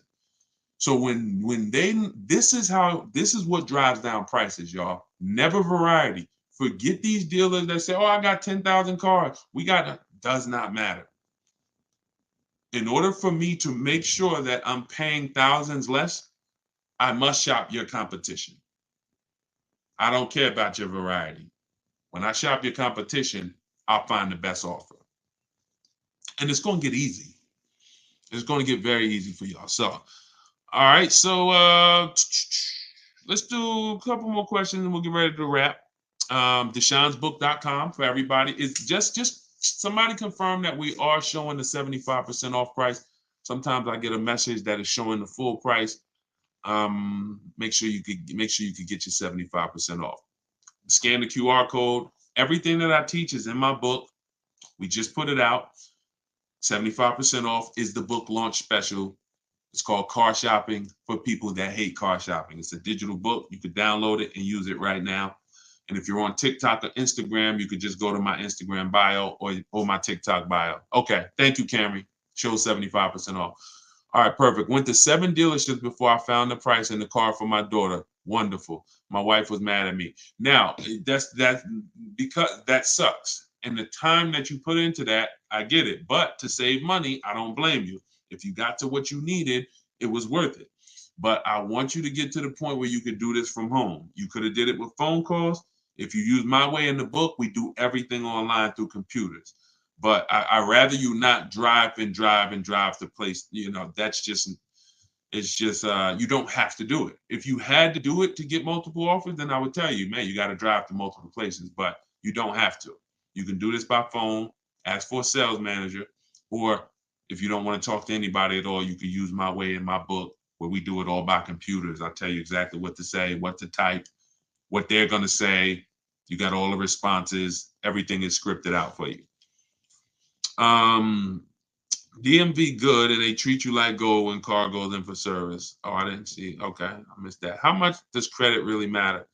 Credit profile matters. If you're looking for a car loan, it's not always score though. It's more profile. So I always say if you have a car payment that you're paying, sometimes the world could be crashing down around you. You got late credit cards, but if the bank sees you've been paying your car payment on time, they'll sometimes give you the loan. They'll sometimes approve the lease. So, some people might have a lower credit score and low sixes, but they have a solid payment history on their cars, and they get approved. Another thing is, if you have a high score, sometimes you don't need, um, you know, score and payment history are probably the two biggest indicators. Payment history being what I just talked about, and score being score. Um, because those two things weigh heavily on the decision. Now, then you have things under that. You have things like your job. How long have you been on the job? How is it a new job? Is it you self-employed or are you employed, with a company? Have you filed your tax returns so that you can have proof of income? Because all of this comes into account with your profile. So if you have a strong credit score, sometimes you could get away with not having a previous car loan. If you have a strong credit score, but you have a previous car loan, but you don't have proof of income, sometimes that's okay because your credit score is strong. Now, if your credit score is not strong, then you want to have these other things in line, proof of income. So when you look at, how long I've been living here, what I do for a living, credit score, income, the amount of money you make, that's a part of the profile. Somebody that makes $36,000, compared to somebody that makes $300,000, that's a different profile. So those are the three things that matter. But if I would, I mean, those are the things that matter. But if I was to tell you to work on any one thing, it would be your credit score. It would be get with Shonda Martin. Shonda Martin's on every social media platform that y'all are on right now. Shonda Martin. Her page is called Road to 750 Plus. And then just follow what she teaches and I mean, the stuff that she's taught me, I've used. It's raised my credit score at least 80 points. Just the things she knows about credit that, just go follow her. But yeah, it's about profile more than just score. It's about profile. Should a person get extended warranty on a vehicle? If a vehicle has high repairs, high cost of repairs, expensive parts, then certainly. But you want to make sure you're getting a quality extended warranty. I will get it from the manufacturer. If you're buying from an aftermarket company, I talk about this in my book too. You better be looking at tons of reviews. These companies go out of business a lot. You don't want to have a contract with a company that's going out of business. You got to be careful. And I would try to avoid buying from an aftermarket company unless they have just hundreds and hundreds of reviews, lots of high ratings, and they've been around for a long time. But yeah, if a vehicle doesn't have a lot of high cost of ownership and repairs, then I wouldn't get the warranty. If it's something that is very easy or inexpensive to maintain, I wouldn't get a warranty for it. How to avoid as is lemons. You want to make sure you're checking the history of the car. 4 things we check when we're buying a pre-owned car: title. What's the type of title? Is it a rental? Is it a ex-loaner car? Is it a salvage title? Is it frame damage? Total lost vehicle? That's the first thing. Then we go down to accident history. We go to service records. Service records are a huge indicator. Any used car you get, y'all, I'm never going to recommend you buy a used car without teaching you how to look at service records and make sure that the previous owner or owners took care of the car. Third thing is accident history. And then what we're going to do before we do all of this, we're going to check the car online, and we're going to type in. I do something called a reliability and a longevity check. That takes 3 minutes. We go right to Google. We type in the year, make, model, reliability. The year, make, model, longevity, and that's going to tell us If there's transmission issues at 80,000 miles, we'll see it on there. We'll see it in one of these websites. If there's head gaskets issues, if there's electrical issues, we'll see it. So those 4 things that I just told you to do, boundaries. See, you protect yourself by having boundaries.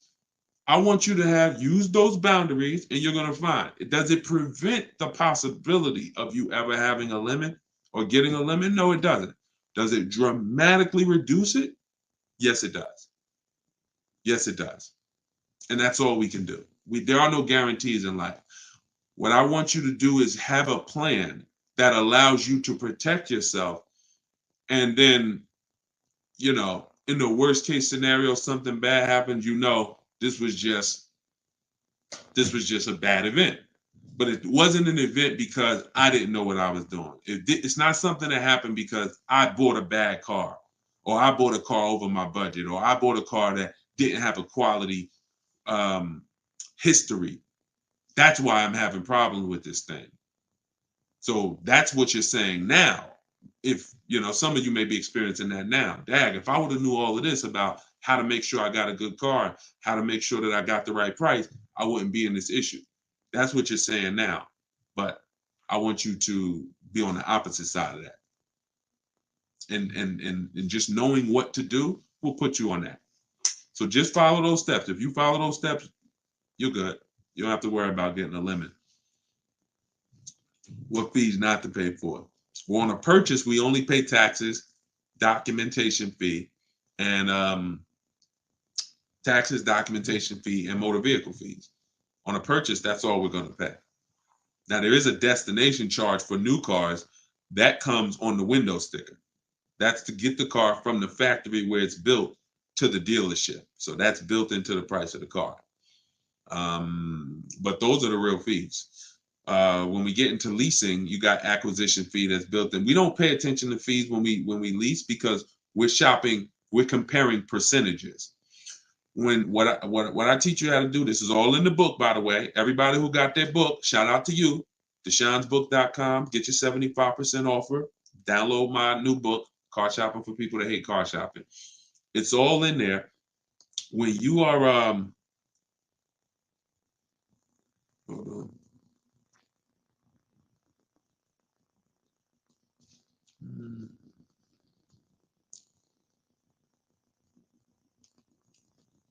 Okay.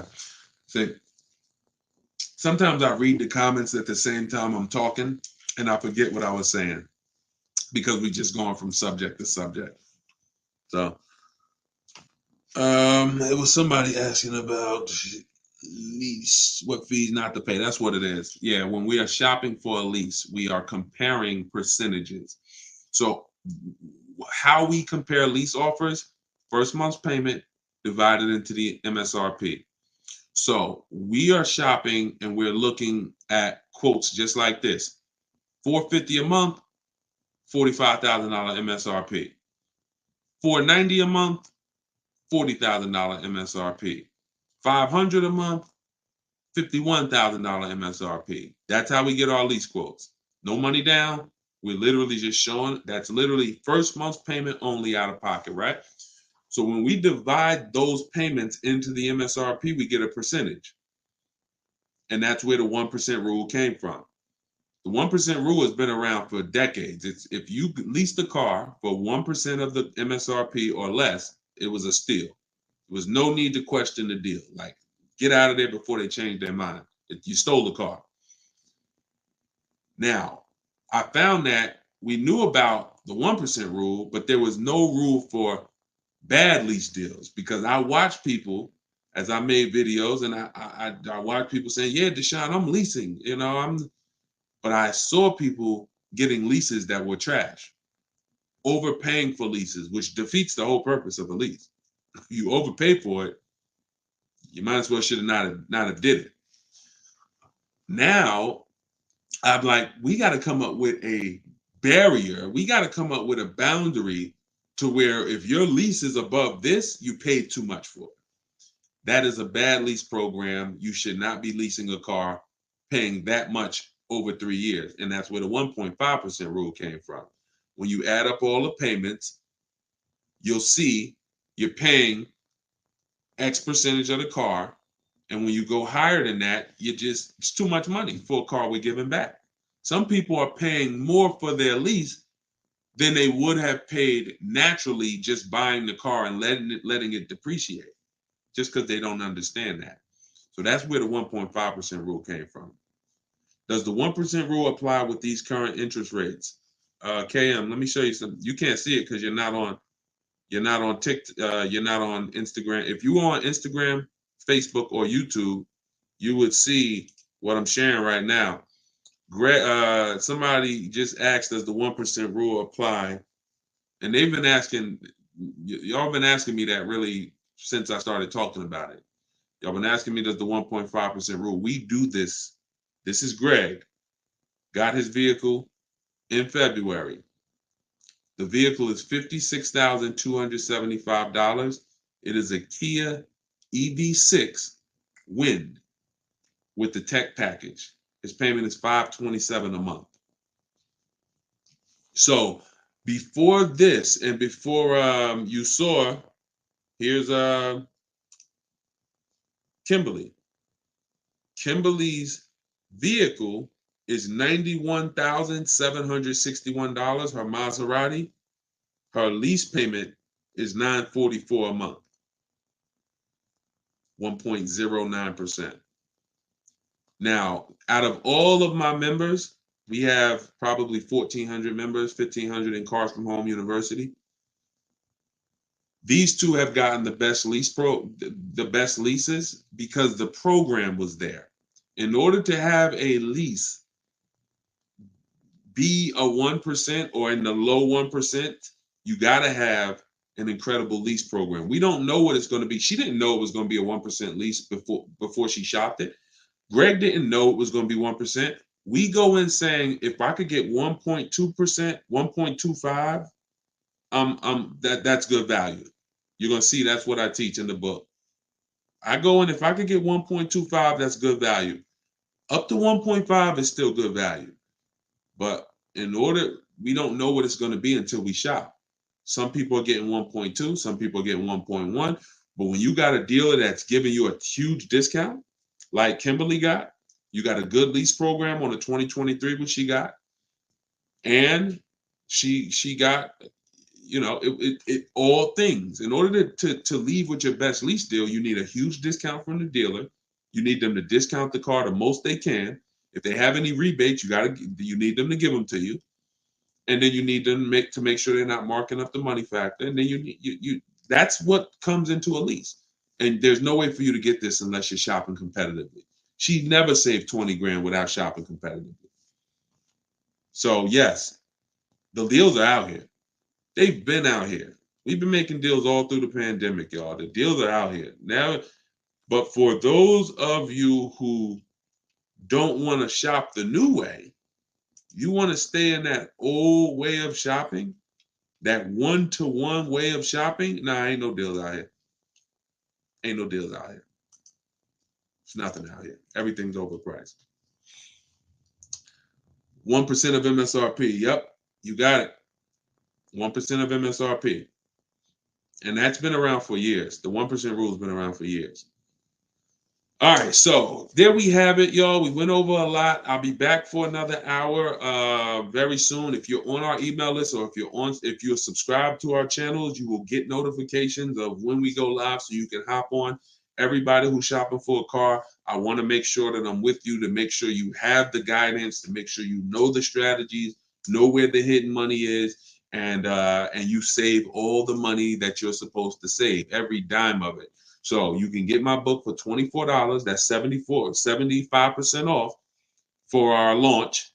Just came out. It's called Car Shopping for People That Hate Car Shopping. 7 Steps to Saving Time, Money, and Avoiding Dealerships. You can click on see that picture of me on the top of TikTok. Click that. If you're on Instagram, click that picture of me on the top and click that website at the top of my profile. And you'll see a link there that says 75% off my new book. Get your copy, use it, so that way you don't have to remember or try to remember everything that we just went over. Because I know some of you are like, Deshone, man, we just went from a lot of subjects. We're We're answering all types of questions. If you don't want to remember that, you can have it right in your hand at 75% off. Or you can go to deshonsbook.com or just scan the QR code and get your 75% off. So always a pleasure. No, matter of fact, I'm gonna show you this. And Rain, let me show you this before you leave, before I jump off.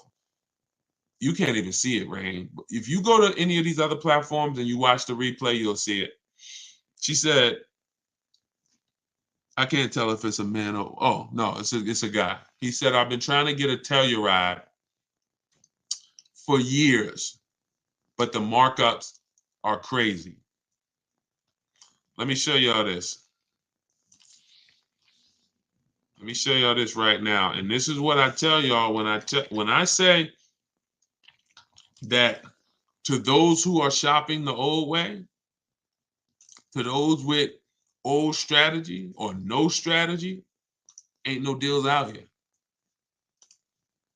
But to those who are like, Deshone, I want to learn, I want to use this way to shop, oh, deals are out there.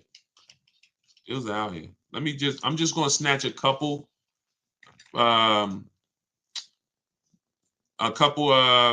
I could find that I know have gotten Tellurides, and I want to see. I want you to see what they're paying. Hold on.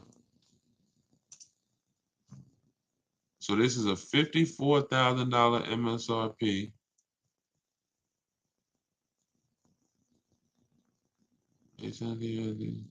Hold on.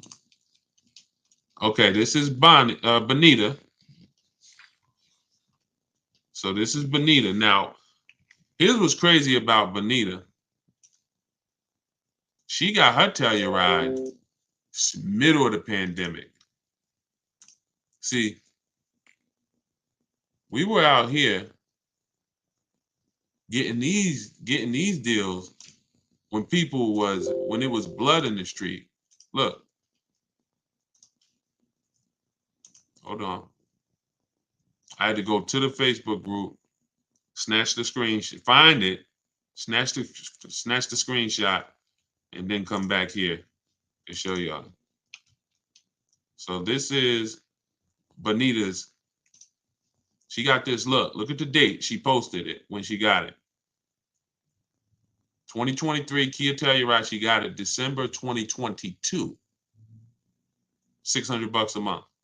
And look, I put down $600, and her payments was $600 a month. At the same time, there were people paying $800, $900, $1,000 a month for a Telluride. She drove off with $600. Same thing with the Palisade. Somebody just got a Palisade. Those are two nice vehicles. They're two popular vehicles, and what that means is there were several people charging crazy money to get for people who wanted to get them. Here's one right here. I'm gonna show y'all this deal on the Palisade. Like, this is why, see, I get to work with hundreds of people in Cars from Home University, my video library. I get to work with them. I get to see the deals. So whenever people tell me there's no deals, they don't know. Y'all, I'm seeing deals. My members, they post their deals 2-3 times a week. Sometimes I'm seeing different deals from every part of the country. So when people say there's no deals, it's just you don't know how to get them. And if you will be humble and say, man, I don't know how to get deals, I don't know how to find deals, I need to learn how to get them, then you'll be fine. But don't say there's no deals out here, because now you're just closing yourself off. Here's another. This is Charles. Look at the date, March 1st. Got a Hyundai Palisade. Look, 35 dealers. I told y'all what I teach y'all, 25 to 5. 25 dealers get you 5 quotes. Charles went a little further. He connected with 35. That must mean the way I teach you to connect with them is easy. If he went from 25 to 35 like that, that must mean the way I teach you to connect with these dealers is easy, when he could just bump it up to another 10. But look, The offers he got ranged from, look, I reached out to 35 Hyundai dealers and got back 10 quotes. The offers range from 1.23 to 1.66%. That's what I'm telling you all about, how different the offers are going to be. I see you. Thank you, AquaWorks. You're going to enjoy that book. Use it. So when you've gotten your offers correctly, you see the spread. You've never gotten your offers correctly if you say, oh, I got 5 offers, they're all the same. Every dealer is different. You know you've shot correctly when you see this spread like Charles is laying out right here. 1.23% to 1.66% of MSRP. I'm a high mileage driver, so he was price conscious. After counter offering, which is what I teach. In fact, I have in the book a calculator that I invented that you put your offers in to it and it spits out the counter offer that you're going to email to the dealer. So you cannot close a deal without a counter. We just do this without talking. See, nobody ever said you had to counter verbally, but we counter by email. Look, I never thought I'd be able to afford a car that's almost $50,000. Look at this. $597 a month. MSRP was $48,595 on his Hyundai Palisade.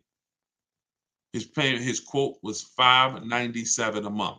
Y'all, do y'all realize Hyundai Palisades, people out here buying them right now, $48,000 vehicles. Y'all realize with taxes and fees, that's about $1,000 a month payment for 5 years, $900 payment a month for 6 years. He's paying $597. All in my book. This is what I want you to learn. I want you to learn how to shop this way. This is what I'm talking about in these live streams. This is what I'm talking about in my book. This is what I'm talking about in all my videos that I post. It's learning to shop this way, okay? Competitively, putting dealers against each other, making them bid for your business. You're going to save thousands and thousands of dollars way easier. So get your book. I just wanted to show y'all that because he had mentioned the Telluride. So I said, let me pull up a Telluride deal. Let me pull up a Palisade deal to show you. Whatever car you think, yo, it's no deals out there, they're telling you that, we getting them all. We getting them all. Doesn't matter. Luxury cars. I had Crystal just got her Porsche Macan. She said, Deshone, dealers were charging me the same price that I'm paying now to that I'm leaving with. I forget how she said it. She said, before I came in, they were charging me that to lease. I think they were charging her $1,300 a month on her Porsche, and she ended up coming in and getting it for like 9 something. All stuff you'll see. You know, I just don't want to keep pulling these, but as this is what we do. I would take y'all into for one day when I come on live, I'll take you straight into our Facebook group where we share all of these deals and just show y'all just a bunch of deals. Like, they're everywhere.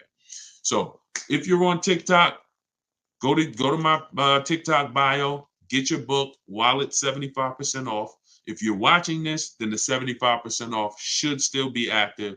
Just go click my TikTok bio, click that website in my TikTok bio, click the website in my Instagram bio, and get your copy. If you are watching on Facebook or YouTube, just scan the QR code on the screen. Let me put it back up.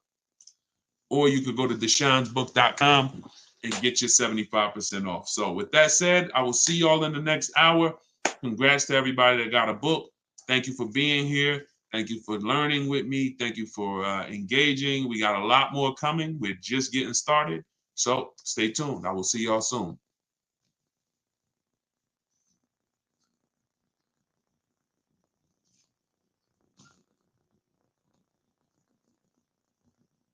Somebody just said they're paying $730 for the same car. So that same Hyundai Palisade that this person's paying $597 for, they're paying $730. That sucks.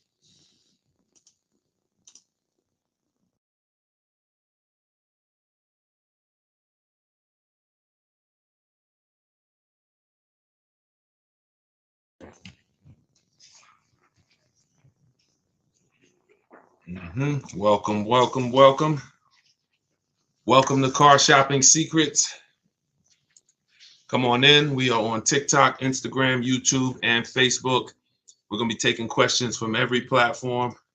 So just come on in, and I want you, the goal, just so you know, is to answer as many questions as possible. If you don't know me, my name is Deshone. I go by Deshone the Auto Advisor. I spent 14 years in the car business, and now my mission is to make sure you guys know how to save thousands of dollars when you buy or lease cars, and you know how to shop for cars the new way, where you're in control. So that is the mission. All right, it's going to be a lot easier. It's going to be almost stress-free. The more you do it, the more stress-free it will be. But you have to learn how to shop from home the right way. The right way. So come on in. Yep, I see you calmly. Just ask your question and let's get right to it. Let's get right to it. And before the entire broadcast, my new book, Car Shopping for People That Hate Car Shopping, will be available in my TikTok bio, in my Instagram bio for 75% off. It's normally $97. It's a digital book. It's everything I teach. It's called Car Shopping for People That Hate Car Shopping. It's rated 5 stars on Goodreads.com, and you can get your copy right now. So let's go. Send in these questions. How do you get a car in your business name and credit? It's simple. If you're going to go, getting cars in your business name is the same as getting cars in your personal name until it's time to sign the paperwork. Whose name is it going in?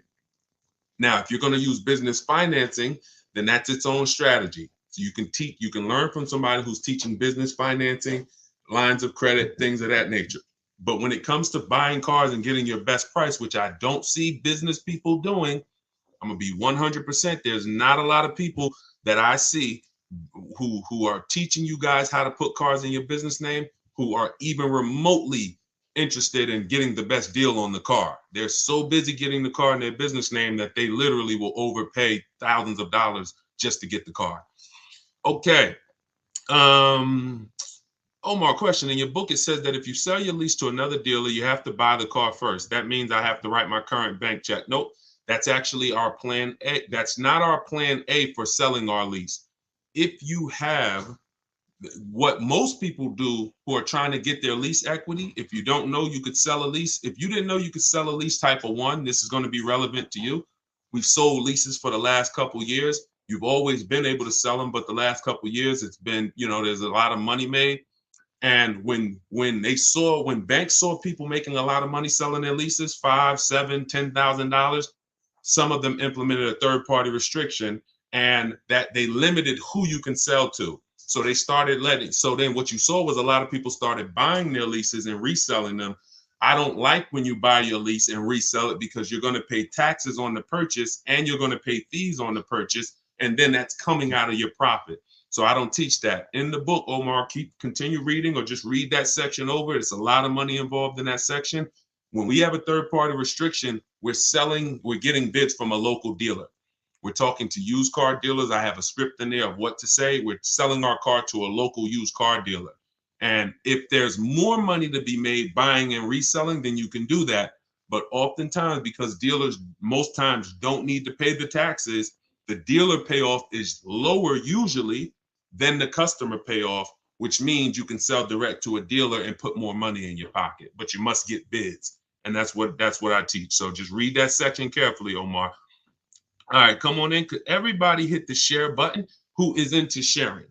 If you're into sharing, if you share great information, if you're into financial literacy, if you believe that people should be able to, have the information to make the best decisions for themselves, then hit that share button. I appreciate all the sharers. I cannot do this. We can't do this mission without the sharers. Thank y'all. All right, let's go. Let's go. I see Instagram. Let's go. Want to trade my car, which I still owe money on, and I want to lease now. That's going to be very common. Many of you are going to find out as you find out you will, unfortunately, many of you were just programmed never to lease. You were programmed that leasing was bad. And when you find out the math and how much that's cost you, the first thing you're going to want to do is get out of your finance and go into a lease. So you need to call your bank. In my book, I call this the equity assessment. This is step 2. After you decide, now you've already done step 1, which is great. Step 1 is deciding, should I buy or lease?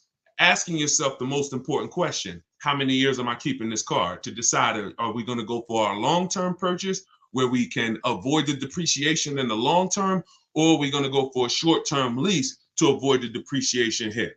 Once you answer that question, that's step one. Now we move on to step two, which is our equity assessment. That's when we have to look at the current car we have, and we have to find out what our position is in it. Are we in a negative position? Are we in a positive equity position? So you're going to call your bank, find out what your payoff is, get your payoff. Don't look at your residual value on your contract. Don't look at, whatever your statement is. If you're going, you can do this with a finance, you can do this with a lease. The equity assessment process starts the same way. You call, you get a payoff, you find out what you owe, and then you're going to go to the online bidding, to the online car buyers, and you're going to get offers so that you can find out relative to what you owe, how much is the market value of your vehicle. And the market value is based on how much someone's willing to pay you for the car. It's not based on what a algorithm site says. It's based on, I got 6, 7, 8 cash offers, which is when you follow this process, that's what you're going to get.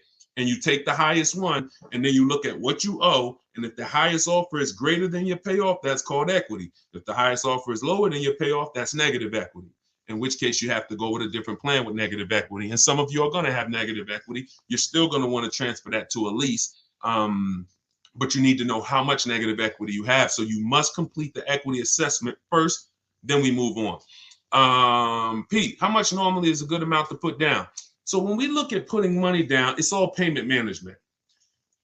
If I'm financing a car and my goal is to pay off the car as quick as possible because I'm keeping it for, 8, 10, 12, 15 years, then I'm going to put as much money as I can down.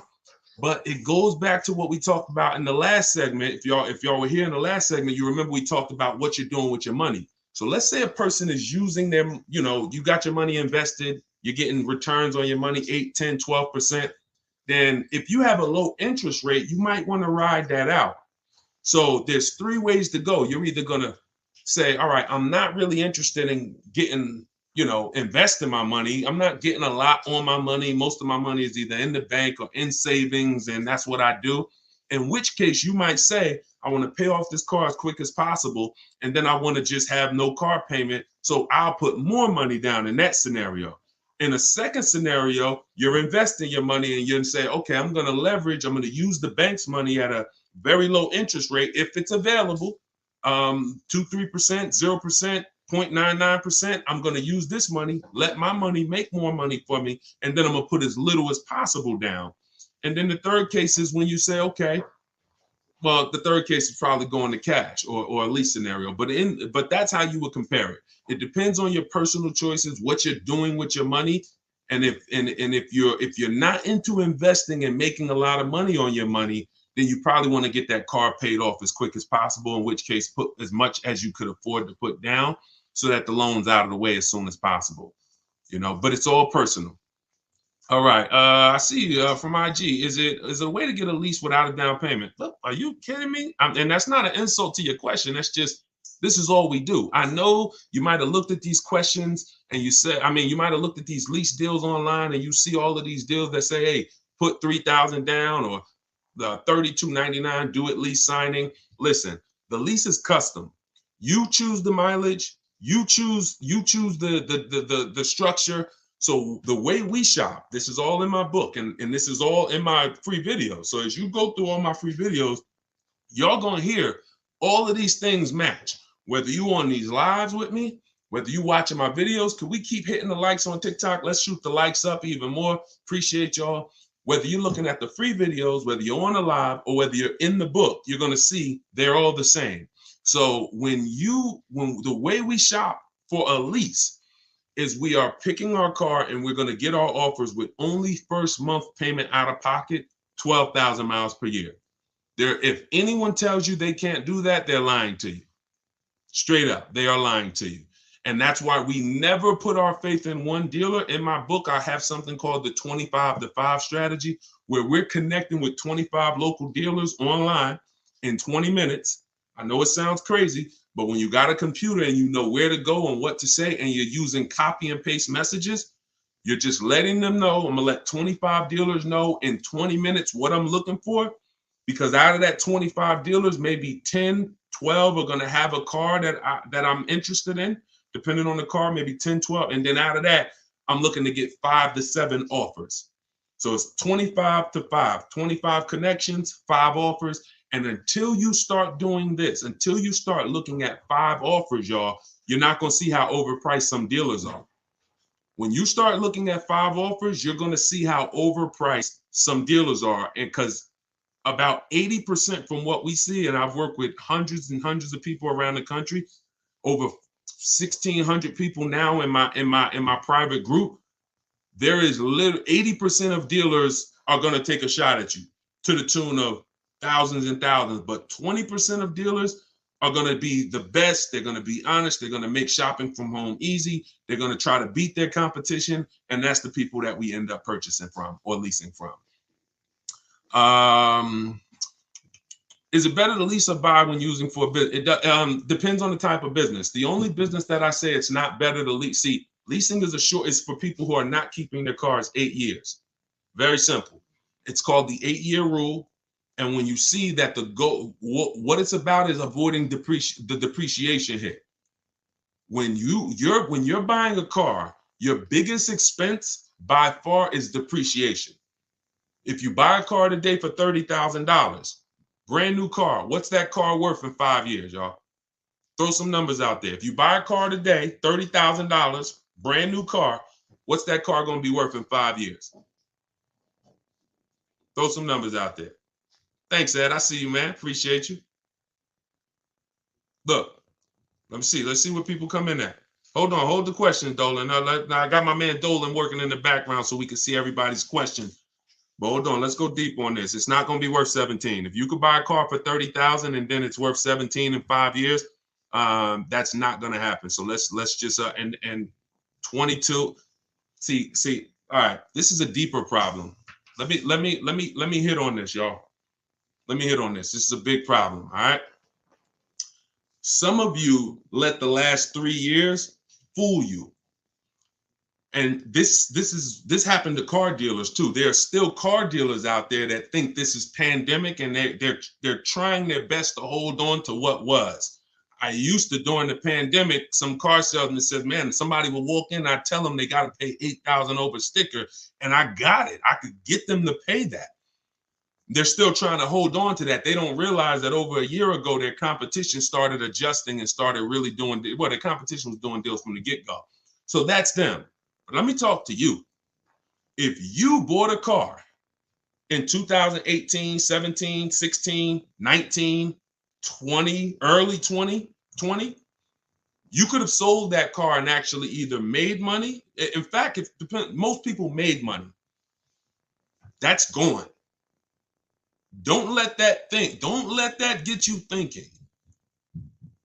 that that you can buy a car and flip a car or break even on a car. That was a once in a lifetime opportunity based on limited inventory, based on a global pandemic, based on a microchip shortage, based on an industry that usually puts 60 million cars a year through the transaction. They didn't have it, and so everything went up $7,000 to $15,000.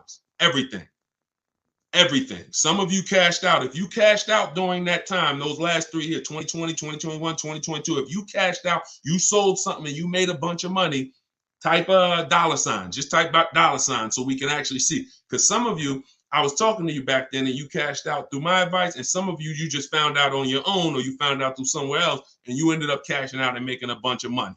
If that's you, put $signs. But that is over. The times we had people buying cars in 2019, overpaying for them, or buying cars and coming back and flipping them and making money on them. You try that now, you're going to lose your shirt. It's over. So I'm here to tell you that the normal depreciation on a car is a 20% loss the first year. 20% loss the first year. So if you pay 30 grand for a car, that car is worth 80% of 30 grand after a year with normal driving. If you're a high mileage driver, it's worth even less than that. If you're a low mileage driver, very low, it's worth a little more than that. But that's standard, 20% going. Second year, you're going to lose probably another 15%. Third year, you're probably going to lose about 12.5%. Probably lose another 12.5% the next year. Then you'll lose 10%.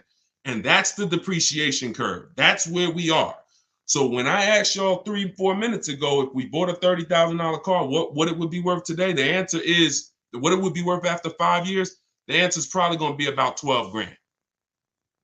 The answer is probably going to be about 12 grand. And we've gotten so far, I had to go deep on that subject, so I kind of forgot what the original question was and how we got on it. But the name of the game is avoiding depreciation. That was how we got on it. So if you don't know, that's your biggest expense. Your biggest expense is not maintenance. It's depreciation. You're losing thousands and thousands of dollars in depreciation. So when you're deciding, should I lease or purchase? When I tell you the answer is 8 years, if you're not keeping your next car 8 years, you should be leasing it, because if you get a great lease deal, you can't get a regular lease deal. You must get a great lease deal that comes through multiple offers. Then you're going to avoid those big depreciation losses that these owners are taking. Now, at the same time, if you're buying your car to keep 8 years, you should be purchasing it, because once that depreciation levels out, remember what I said, you lose this percent the first year, this percent the second year, but every year later, it starts to get smaller and smaller. Eventually, you're only losing like 5% on the car, and that's the time where you want to keep it. That's when you won. That's the reward. That's where you're like, okay, now I'm winning based on my purchase. Okay. So whenever you're looking at leasing versus purchase, it's a long term. You got to look down the road, and you must ask yourself, how long am I going to keep this car? All right. All right. Let's go. Dolan, next question. Dolan pulling questions in from every platform. Should lease rates increase depending on yearly mileage allotment? So we always shop with 12,000 miles per year. Find your best deal. Shop multiple offers. The way I just laid out in the beginning of the show, I gave you the structure on how we shop offers. If you missed it, watch the replay. Once you get multiple offers, you get 5 to 7 offers, pick your best one, and then you adjust the mileage. Because you want to adjust your mileage once you know you're dealing with an honest dealer. Once you know a dealer has won the bid, they're not going to try to put extra, like if the mileage to go from 12,000 to 15 is $25 a month more, an honest dealer will mark it up $25. You don't have an honest dealer, they'll mark it up $35. They'll mark it up $32. Everything will have a little cushion in there and you don't want that, because cushion is built-in profit that they're not going to disclose. So once you do that, yeah, you pay for additional mileage, but you don't adjust your mileage until you actually find your deal. And yeah, you pay for mileage because you pay for usage. But then again, when you have a great lease, like I'm gonna show y'all a couple great leases throughout the show, people who are getting, ridiculous deals right now, and y'all see, to add a little more mileage to these leases the payment is still pennies. It's ridiculous. Go ahead, Dolan. But you got to shop first and then you adjust. All right, YouTube, looking to buy 4Runner, but they have a $1,500 BS protection package. Okay, they is one dealer. It's not Toyota. Toyota's 4Runner. This gentleman shopping for a Toyota 4Runner, y'all. The dealer that you went to has a $1,500 BS fee. That's why we don't shop and put our faith in one dealer. You know how many 4Runners there are the way you saw them? I don't care what car you're looking at. You could be looking at the most rare G-Wagon. There's at least a couple more in the country. So when it comes to something like a 4Runner, there's thousands of them. No matter what color, you might say, yeah, but I like this color. There's thousands of them, thousands. That's a mass-produced vehicle. So you have to have that in your mind. If you start looking at it like, oh, it's only one of these, oh, they got you, because they're going to make you think that's the only one, and you're not going to see that there's other ones that not only may they not have the BS fees, they actually may be lower priced. And that's what you need to be seeing. We go about 100 miles out when we start our used car sales. In my book, in day 5, I have something called the multiple marketplace strategy. I laid out the 25 to 5 strategy. That's how you shop for new cars and leases. That's a different strategy. When we're shopping for pre-owned cars, we're using the multiple marketplace strategy. Can y'all keep shooting? Can y'all keep tapping the screen? Everybody on TikTok, we got a couple hundred people. This is crazy. Could y'all just keep tapping the screen, shoot the likes up? Let's keep grabbing attention over here on TikTok. Appreciate all of y'all.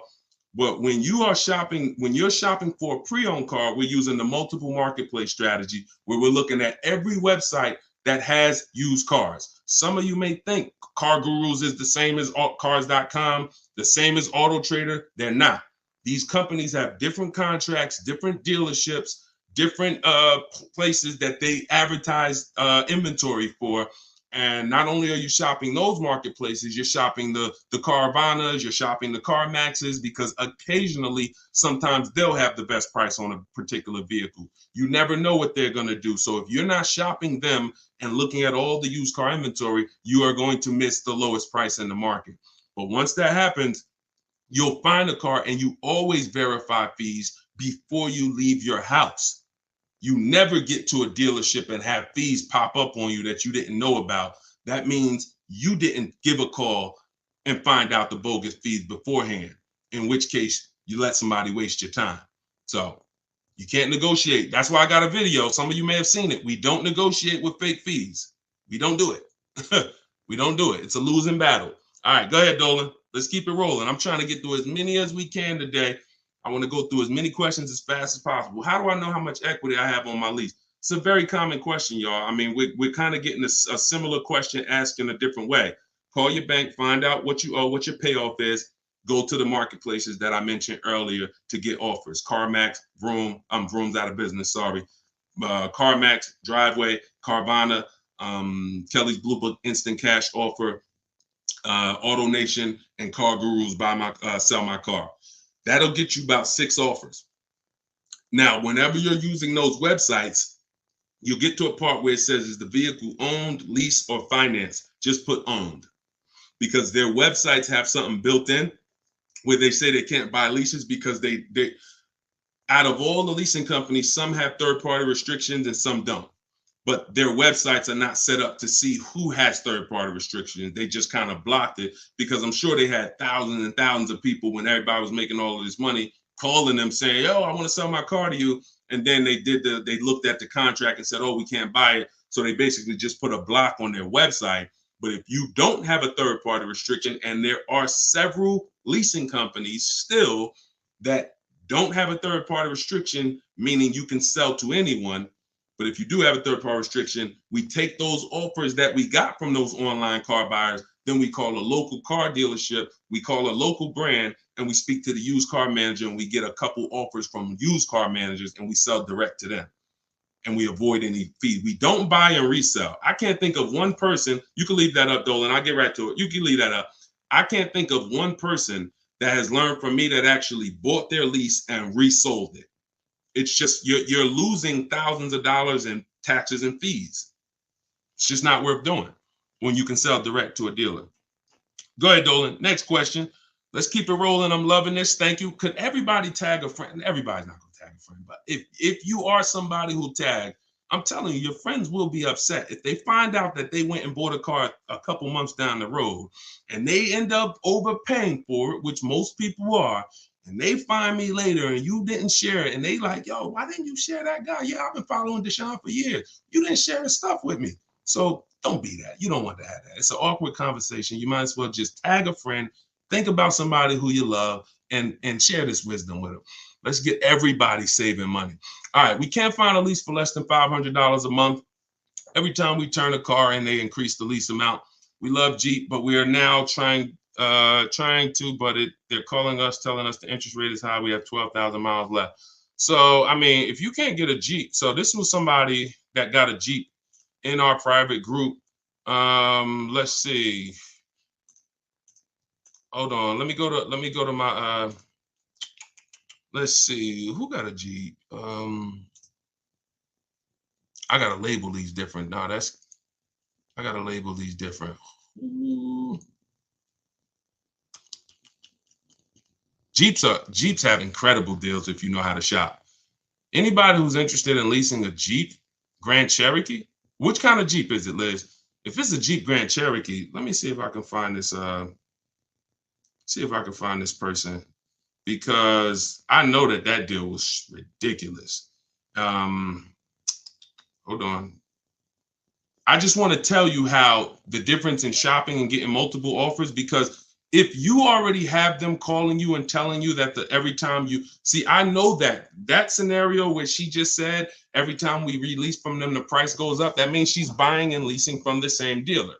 So in most cases, when you're leasing from the same dealer, every single time you get a deal from them, they're going to bump the payment up a little bit. Very rarely is it going to go down because they've conditioned you for it to go up a little bit every single time. Now, in the case of the pandemic, they had people jumping up $150 a month. But when it comes to Jeep, hold on. What kind of Jeep? Is it a Grand Cherokee or a Wrangler? I know I have somebody in my group that just got a Jeep for it. They saved like $7,000. And that was on a limited. That was on like a $59,000 Jeep. Oh, that's right. I text my friend the deal because she was shopping for a Jeep and I text her the deal. So let me actually see. Here we go. All right, here we go. That's right. Okay. She got a $45,000 Jeep Grand Cherokee. If y'all can't see this, this is Raphael. She got a $45,000. Now, I don't know how you're equipping your Jeep, but hers is $45,925. She's paying $549 a month, and that's all the money she gave them. She put $540, she gave them $549, and she drove off. So if you are somebody who says, all right, that deal is ridiculous, I'm gonna put down $1,500 more, drop my payment to like probably about $1,500 more out of pocket, will drop that payment to probably $498. And or you might say, Deshone, I don't even need the limited. I see she got the blacked out one. I don't need all of that. I'll take one that's a little less than that. But this was last month. So, I mean, you must shop offers on these cars. You must shop multiple offers. You must get at least 5 quotes from 5 unrelated dealers, because one thing that will surprise you is Raphael had offers for 600, 700. I remember I helped the lady Christina. She was in our group a year ago, and her best offer, she got like a $52,000 Jeep, white with the black top, and it was like $606 a month. But her highest offer she got from a dealer was like $1,100. So she had some for $1,100. She had some for like $899 or something, and then her best one was $606. So oftentimes what you think is overpriced is just that one dealer you're dealing with that's trying to take a shot at you. That's why multiple offers from home is the way to go. This is what's in my book. This is what I teach in my videos. If you guys want to have it right in one spot with all my scripts, everything, I don't even want you talking. I really want you typing, because when you talk, you can say something wrong. If you type, you can't mess up. Thank you so much. Appreciate that. If you type, you can't mess up. So 75% off. I just put the book out. It's called Car Shopping for People That Hate Car Shopping. If you hate car shopping, type hate. Type I hate it. All right. And we're already rated 5 stars on Goodreads. And I want y'all to have everything I teach in one spot. That way you don't have to go through all my videos trying to see which one's for me and which one's for leasing and which one's for selling my lease. And, oh, this one's for a used car. I don't need that. That's you can do that. You can certainly do that. The information's there. But if you want it all in one spot, get your book for 75% off in my TikTok bio, or go to my Instagram bio, click that link, and then click the button that says 75% off, or go to deshonsbook.com. All right, go ahead. Go ahead. Yep, you good, Dolan. I want to buy a certified pre-owned car. I want a safe, reliable car. What do you recommend? I'm thinking Subaru. Okay, so when we're trying to find what car we want, get an idea of it, and then we do a research. We do our check. We check to see reliability. There's 3 terms that you got to be familiar with. 2 are going to apply to you if you're a short-term person, which means you're leasing, you're not keeping your cars 8 years, and 2 are going to be important to you if you're a purchaser, if you're buying a car to keep 8, 9, 10 years. If you're leasing, the 2 important terms are initial quality. Initial quality is, what does the data say about this car its first 90 days? The first 90 days the car was in production. Now, the way we do an initial quality check, this we do right before we go and get offers on a car, because we never get offers on a car until we find out if it's a good car. You don't want to be getting offers and then you get a great deal. Now you decide to check to see if it's a good car and you're like, oh, it has electrical problem. No. So this is one of the last steps we do. We do this in step 4 of my process. It's a 7-step process. Step 4 is shopping, not buying.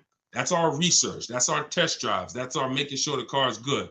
So you type in the name of the car, the year, always put the year, 2024 Subaru Impreza, initial quality. Type that into Google and you look at the first page. If there's any red flags, you'll see it. Skim those first couple articles. It shouldn't take you more than 3 minutes. You'll see, oh, click on this. Reliability score is a 70 out of 100. I might pass on that. Initial quality, rather, is a 7 out of 100. We don't want to see anything that gives us concern. Now, once it passes initial quality, now you type in 2024 Subaru Impreza reliability. So initial quality is your first 3 months of the vehicle's lifespan from the time it's new. Reliability is the first 3 years. So if that car is in the shop every couple months or once a year, or for the same issue, if it's having a misfire in the engine, you'll see it in the reliability ratings. For somebody like you, Tina, you want to look at both the reliability and then you want to type in 2024, whatever year you're buying, 2021 Subaru Impreza longevity. And you want to do the same thing. You'll see if the transmission's known to go, it'll tell you right up top. These cars are known to last 150 to 200,000 miles, 200,000 to 300,000 miles. These cars, many owners report transmission issues around 80,000 miles. That quick 5-minute check will avoid thousands and thousands of dollars in bills and headaches. Thank you, Blood. Said you looking younger. I appreciate it. So that's how you do. But also, don't think you got to buy it. You can keep that up, Dolan. All right, we're pulling questions from everywhere. Instagram, TikTok. So make sure y'all are typing your questions. We're on 4 platforms. And I got my man Dolan pulling the questions in. Don't think that a certified pre-owned car is better than a non-certified car with a good history. A good history, non-certified, could be better than a car that's certified without the history. See, I'd rather a non-certified car with a great title, which means it's not a salvage title, it's not a rental, it's not a, funny title. Great service records, which means I can see that the previous owner or owners regularly took care of the car. That's the biggest indicator that car was taken care of, is service records. And then a good accident report. I take that over a certified car. When I pull the Carfax, I don't see many service records. So don't think because you're getting a certified car, if you don't do your due diligence, you could still lose. You want to look for those 3 things: title, service records, accident history. That's the biggest indicators. It's no guarantees, but those are the indicators. All right, go ahead, Dolan. Next question. Can you explain the worksheet on the multiple marketplace strategy? I signed up for the 5 sites, but confused when there are multiple cars on each site. If I pick high and low on each site, the sheet will have like 50 cars. Correct. I'm looking to actually narrow down. First thing we do. So this is somebody who obviously has my book and she's asking about this strategy. So look, when we're looking at used cars, we're on every marketplace. So I want you to think about like Amazon.com, Walmart.com. Let's replace the car with a TV. It's no way if you're looking for a TV and you're trying to get your best deal and pay the lowest price, you're not going to check all the online websites. Now, some people might check only Amazon. Though that's not as good as checking Amazon and checking Walmart.com and checking BestBuy.com. See, I know Best Buy is overpriced most of the time. You get what I'm saying? But that's how I feel about CarMax. But I still got to check them because they're overpriced most of the time, not all the time. And every now and then you see the one that was surprised and they'll have the best offer right there. So that's why I'm always going to check all the marketplaces, CarMax, Driveway, And then we're going to open up your Auto Trader, cars.com, Car Gurus, at Carfax.com. There's 8 used car marketplaces. So we open them up and now we put in our criteria. What are we looking for?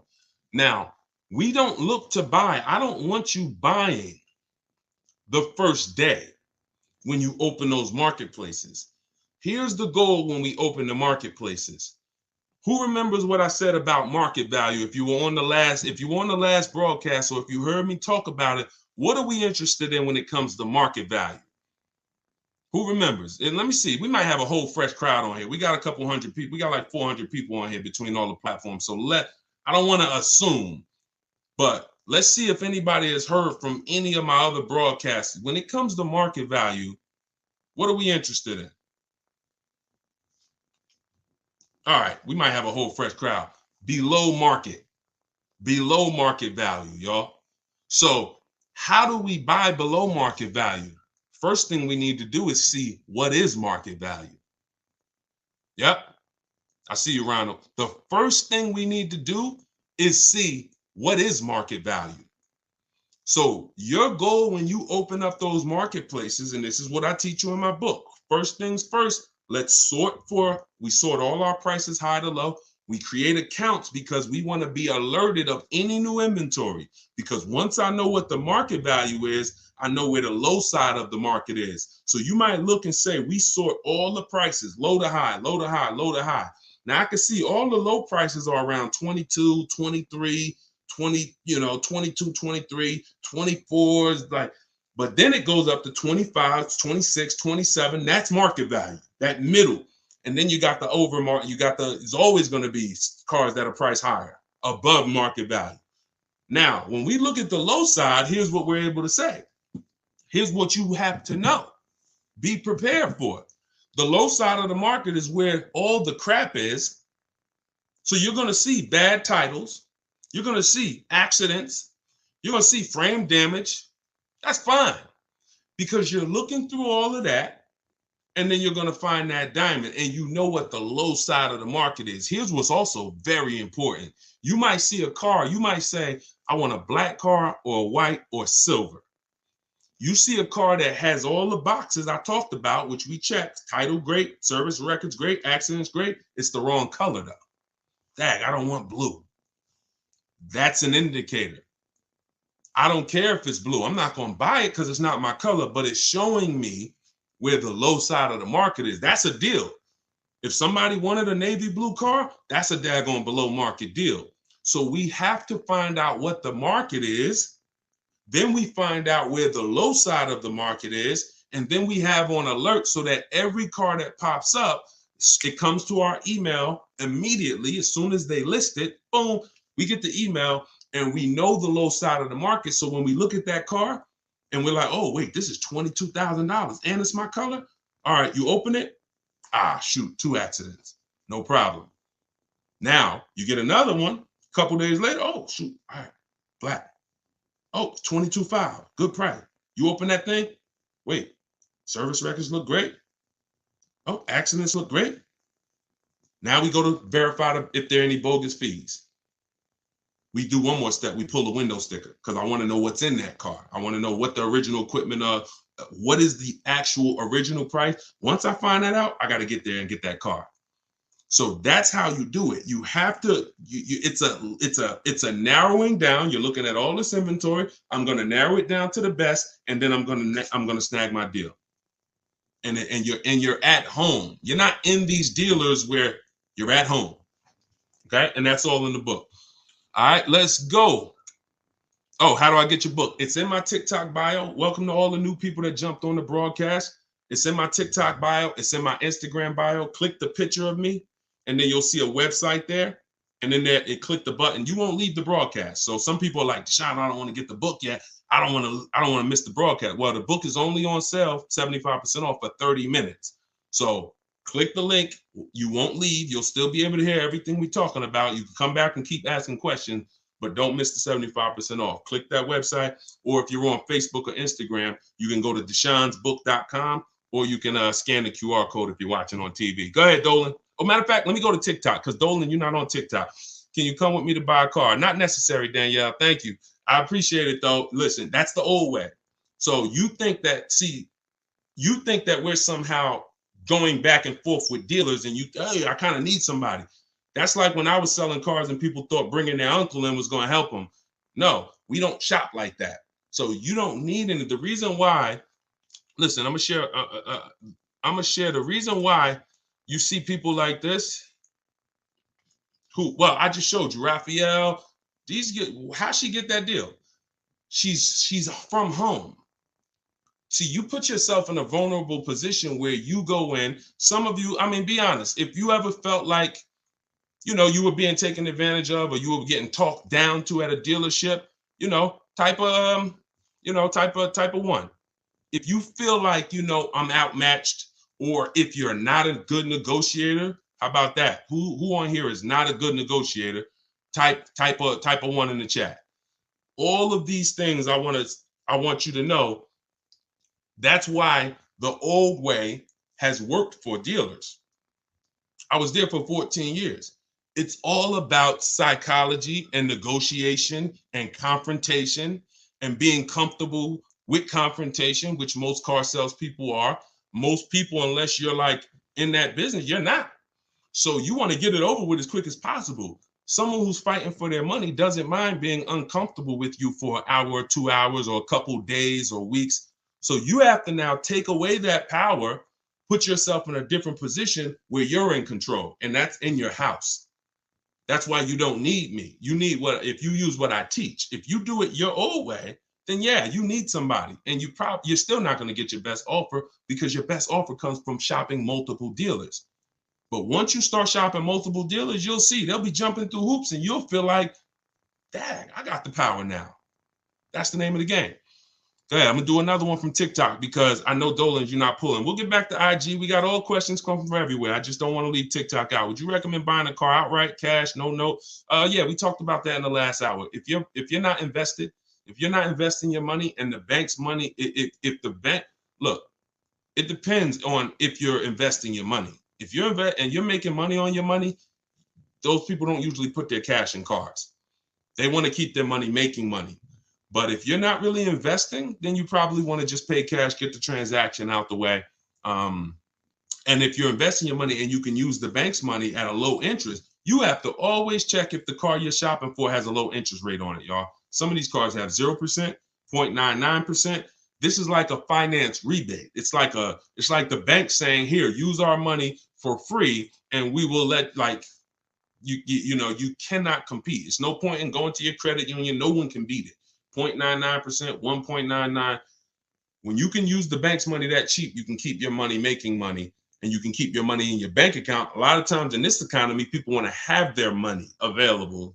So it's all personal though. If you notice, unless we're talking about leasing or buying, I'm not really going to say something you did was wrong, because it's a case-by-case basis. I'm more about, let me show you the options based on different people, and you pick who you are and you do that. The only thing that I'll tell somebody in a lot of cases they're wrong, almost all, is the leasing versus buying scenario all day. All right, go ahead, Dolan. Next question, bring it in from either Instagram, TikTok, somewhere. All right, Tina, I want to buy a car and pay it in full, but don't want them to take advantage of me, because if it is, okay, that's kind of a similar question, Tina. We've been talking about that like the whole broadcast. So, like, that's how to shop is kind of what we're talking about. So let's go to the next one and just, stay on the broadcast. The continual theme is nobody on here who's using what they learn from me, what they're learning in this live, what I have on my videos, what's in my book. No one should be worried about being taken advantage of, because you're not shopping the old way anymore. Alejandro, I have equity in my current lease. If I want to purchase the vehicle, could the dealer subtract that equity from the purchase price on the lease contract if I decide to buy it? No. If how do you know you have equity? Your equity is based on someone offering to buy the vehicle from you. So if you listen, equity is based on offers, nothing else. Kelly's Blue Book telling you your car is worth 20 grand is not an offer. Kelly's Blue Book Instant Cash offer, where they actually have a local dealer or a couple local dealers who will make you an offer, cash, come pick up, hey, bring your car in, we'll give you a check. That's how you assess equity. We do this in step 2. Once we decide whether we're leasing versus buying, which is the foundation of our car deal, you can't get a great deal if you purchased, but you should have leased. Can't get a great deal. It's over. You're on the wrong foundation. You can't get a great deal if you leased and you should have purchased, because the long-term wins you would have gotten, you now lose. Once you move past that, your next step is equity assessment. Look at my current car. If I had, now some of you, Deshone, I don't have a current car, then you skip it. But if you have a current car, a lease, or a car you own, or a car you're paying for, you're financing, equity assessment, which means I'm going to call my bank and I'm going to find out what my payoff is. Then I'm going to go to the actual online buyers and get offers. And then I'm going to see, are my offers, is my highest offer higher than my payoff? That's equity. But there's no other way. So if you were to purchase that vehicle, no one can take your equity, because you know this is what my car would have sold for, but I'm going to buy it for the price they say I could buy it for. So if that's $4,000 less, great. But also be aware, not everyone is willing to pay you that. That was just one buyer who beat everybody else. So you know, that's why I'm not into buying leases, because I'm not into buying your car, because all you're doing when you're buying your lease is buying a used car. That's it. That's all you're doing. All right. Hold on. I'm 20,000 miles over on my lease. Should I get a new lease or purchase my current vehicle? All right. This is very important, y'all. Watch this. I'm about to save. Look, y'all know I get excited about saving you money. If you listen, you're going to be writing me and telling me for years about all the money that you save.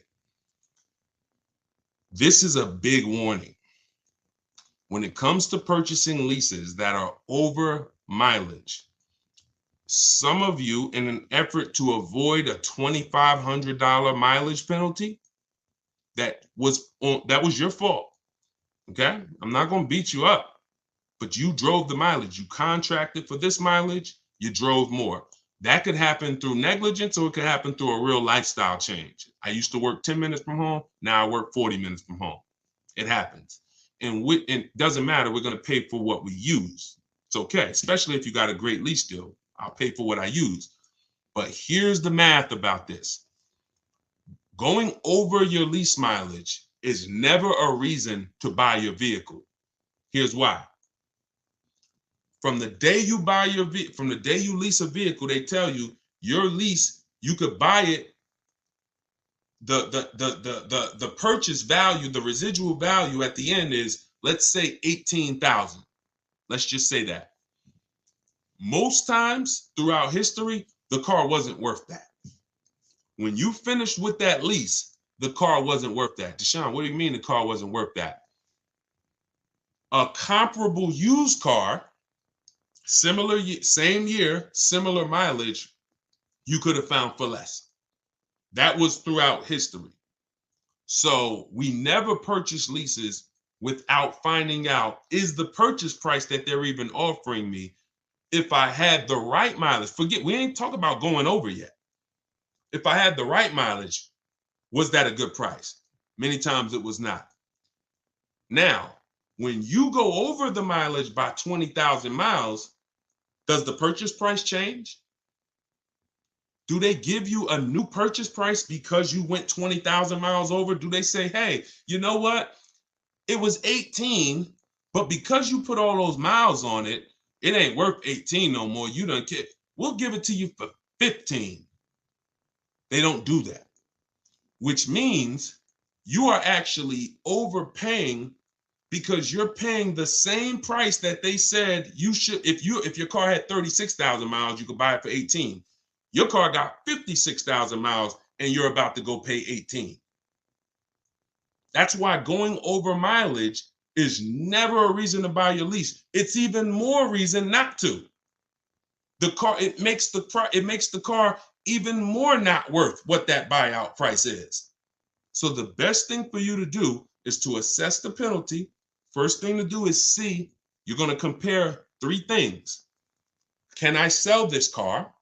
Using the equity assessment, we talked about that. Either watch the replay, get my book at 75% off in my Instagram bio, go to step 2, which is the equity assessment, get my book in the TikTok bio, click the link and get it for 75% off. It's normally $97. You could be reading it in a matter of minutes.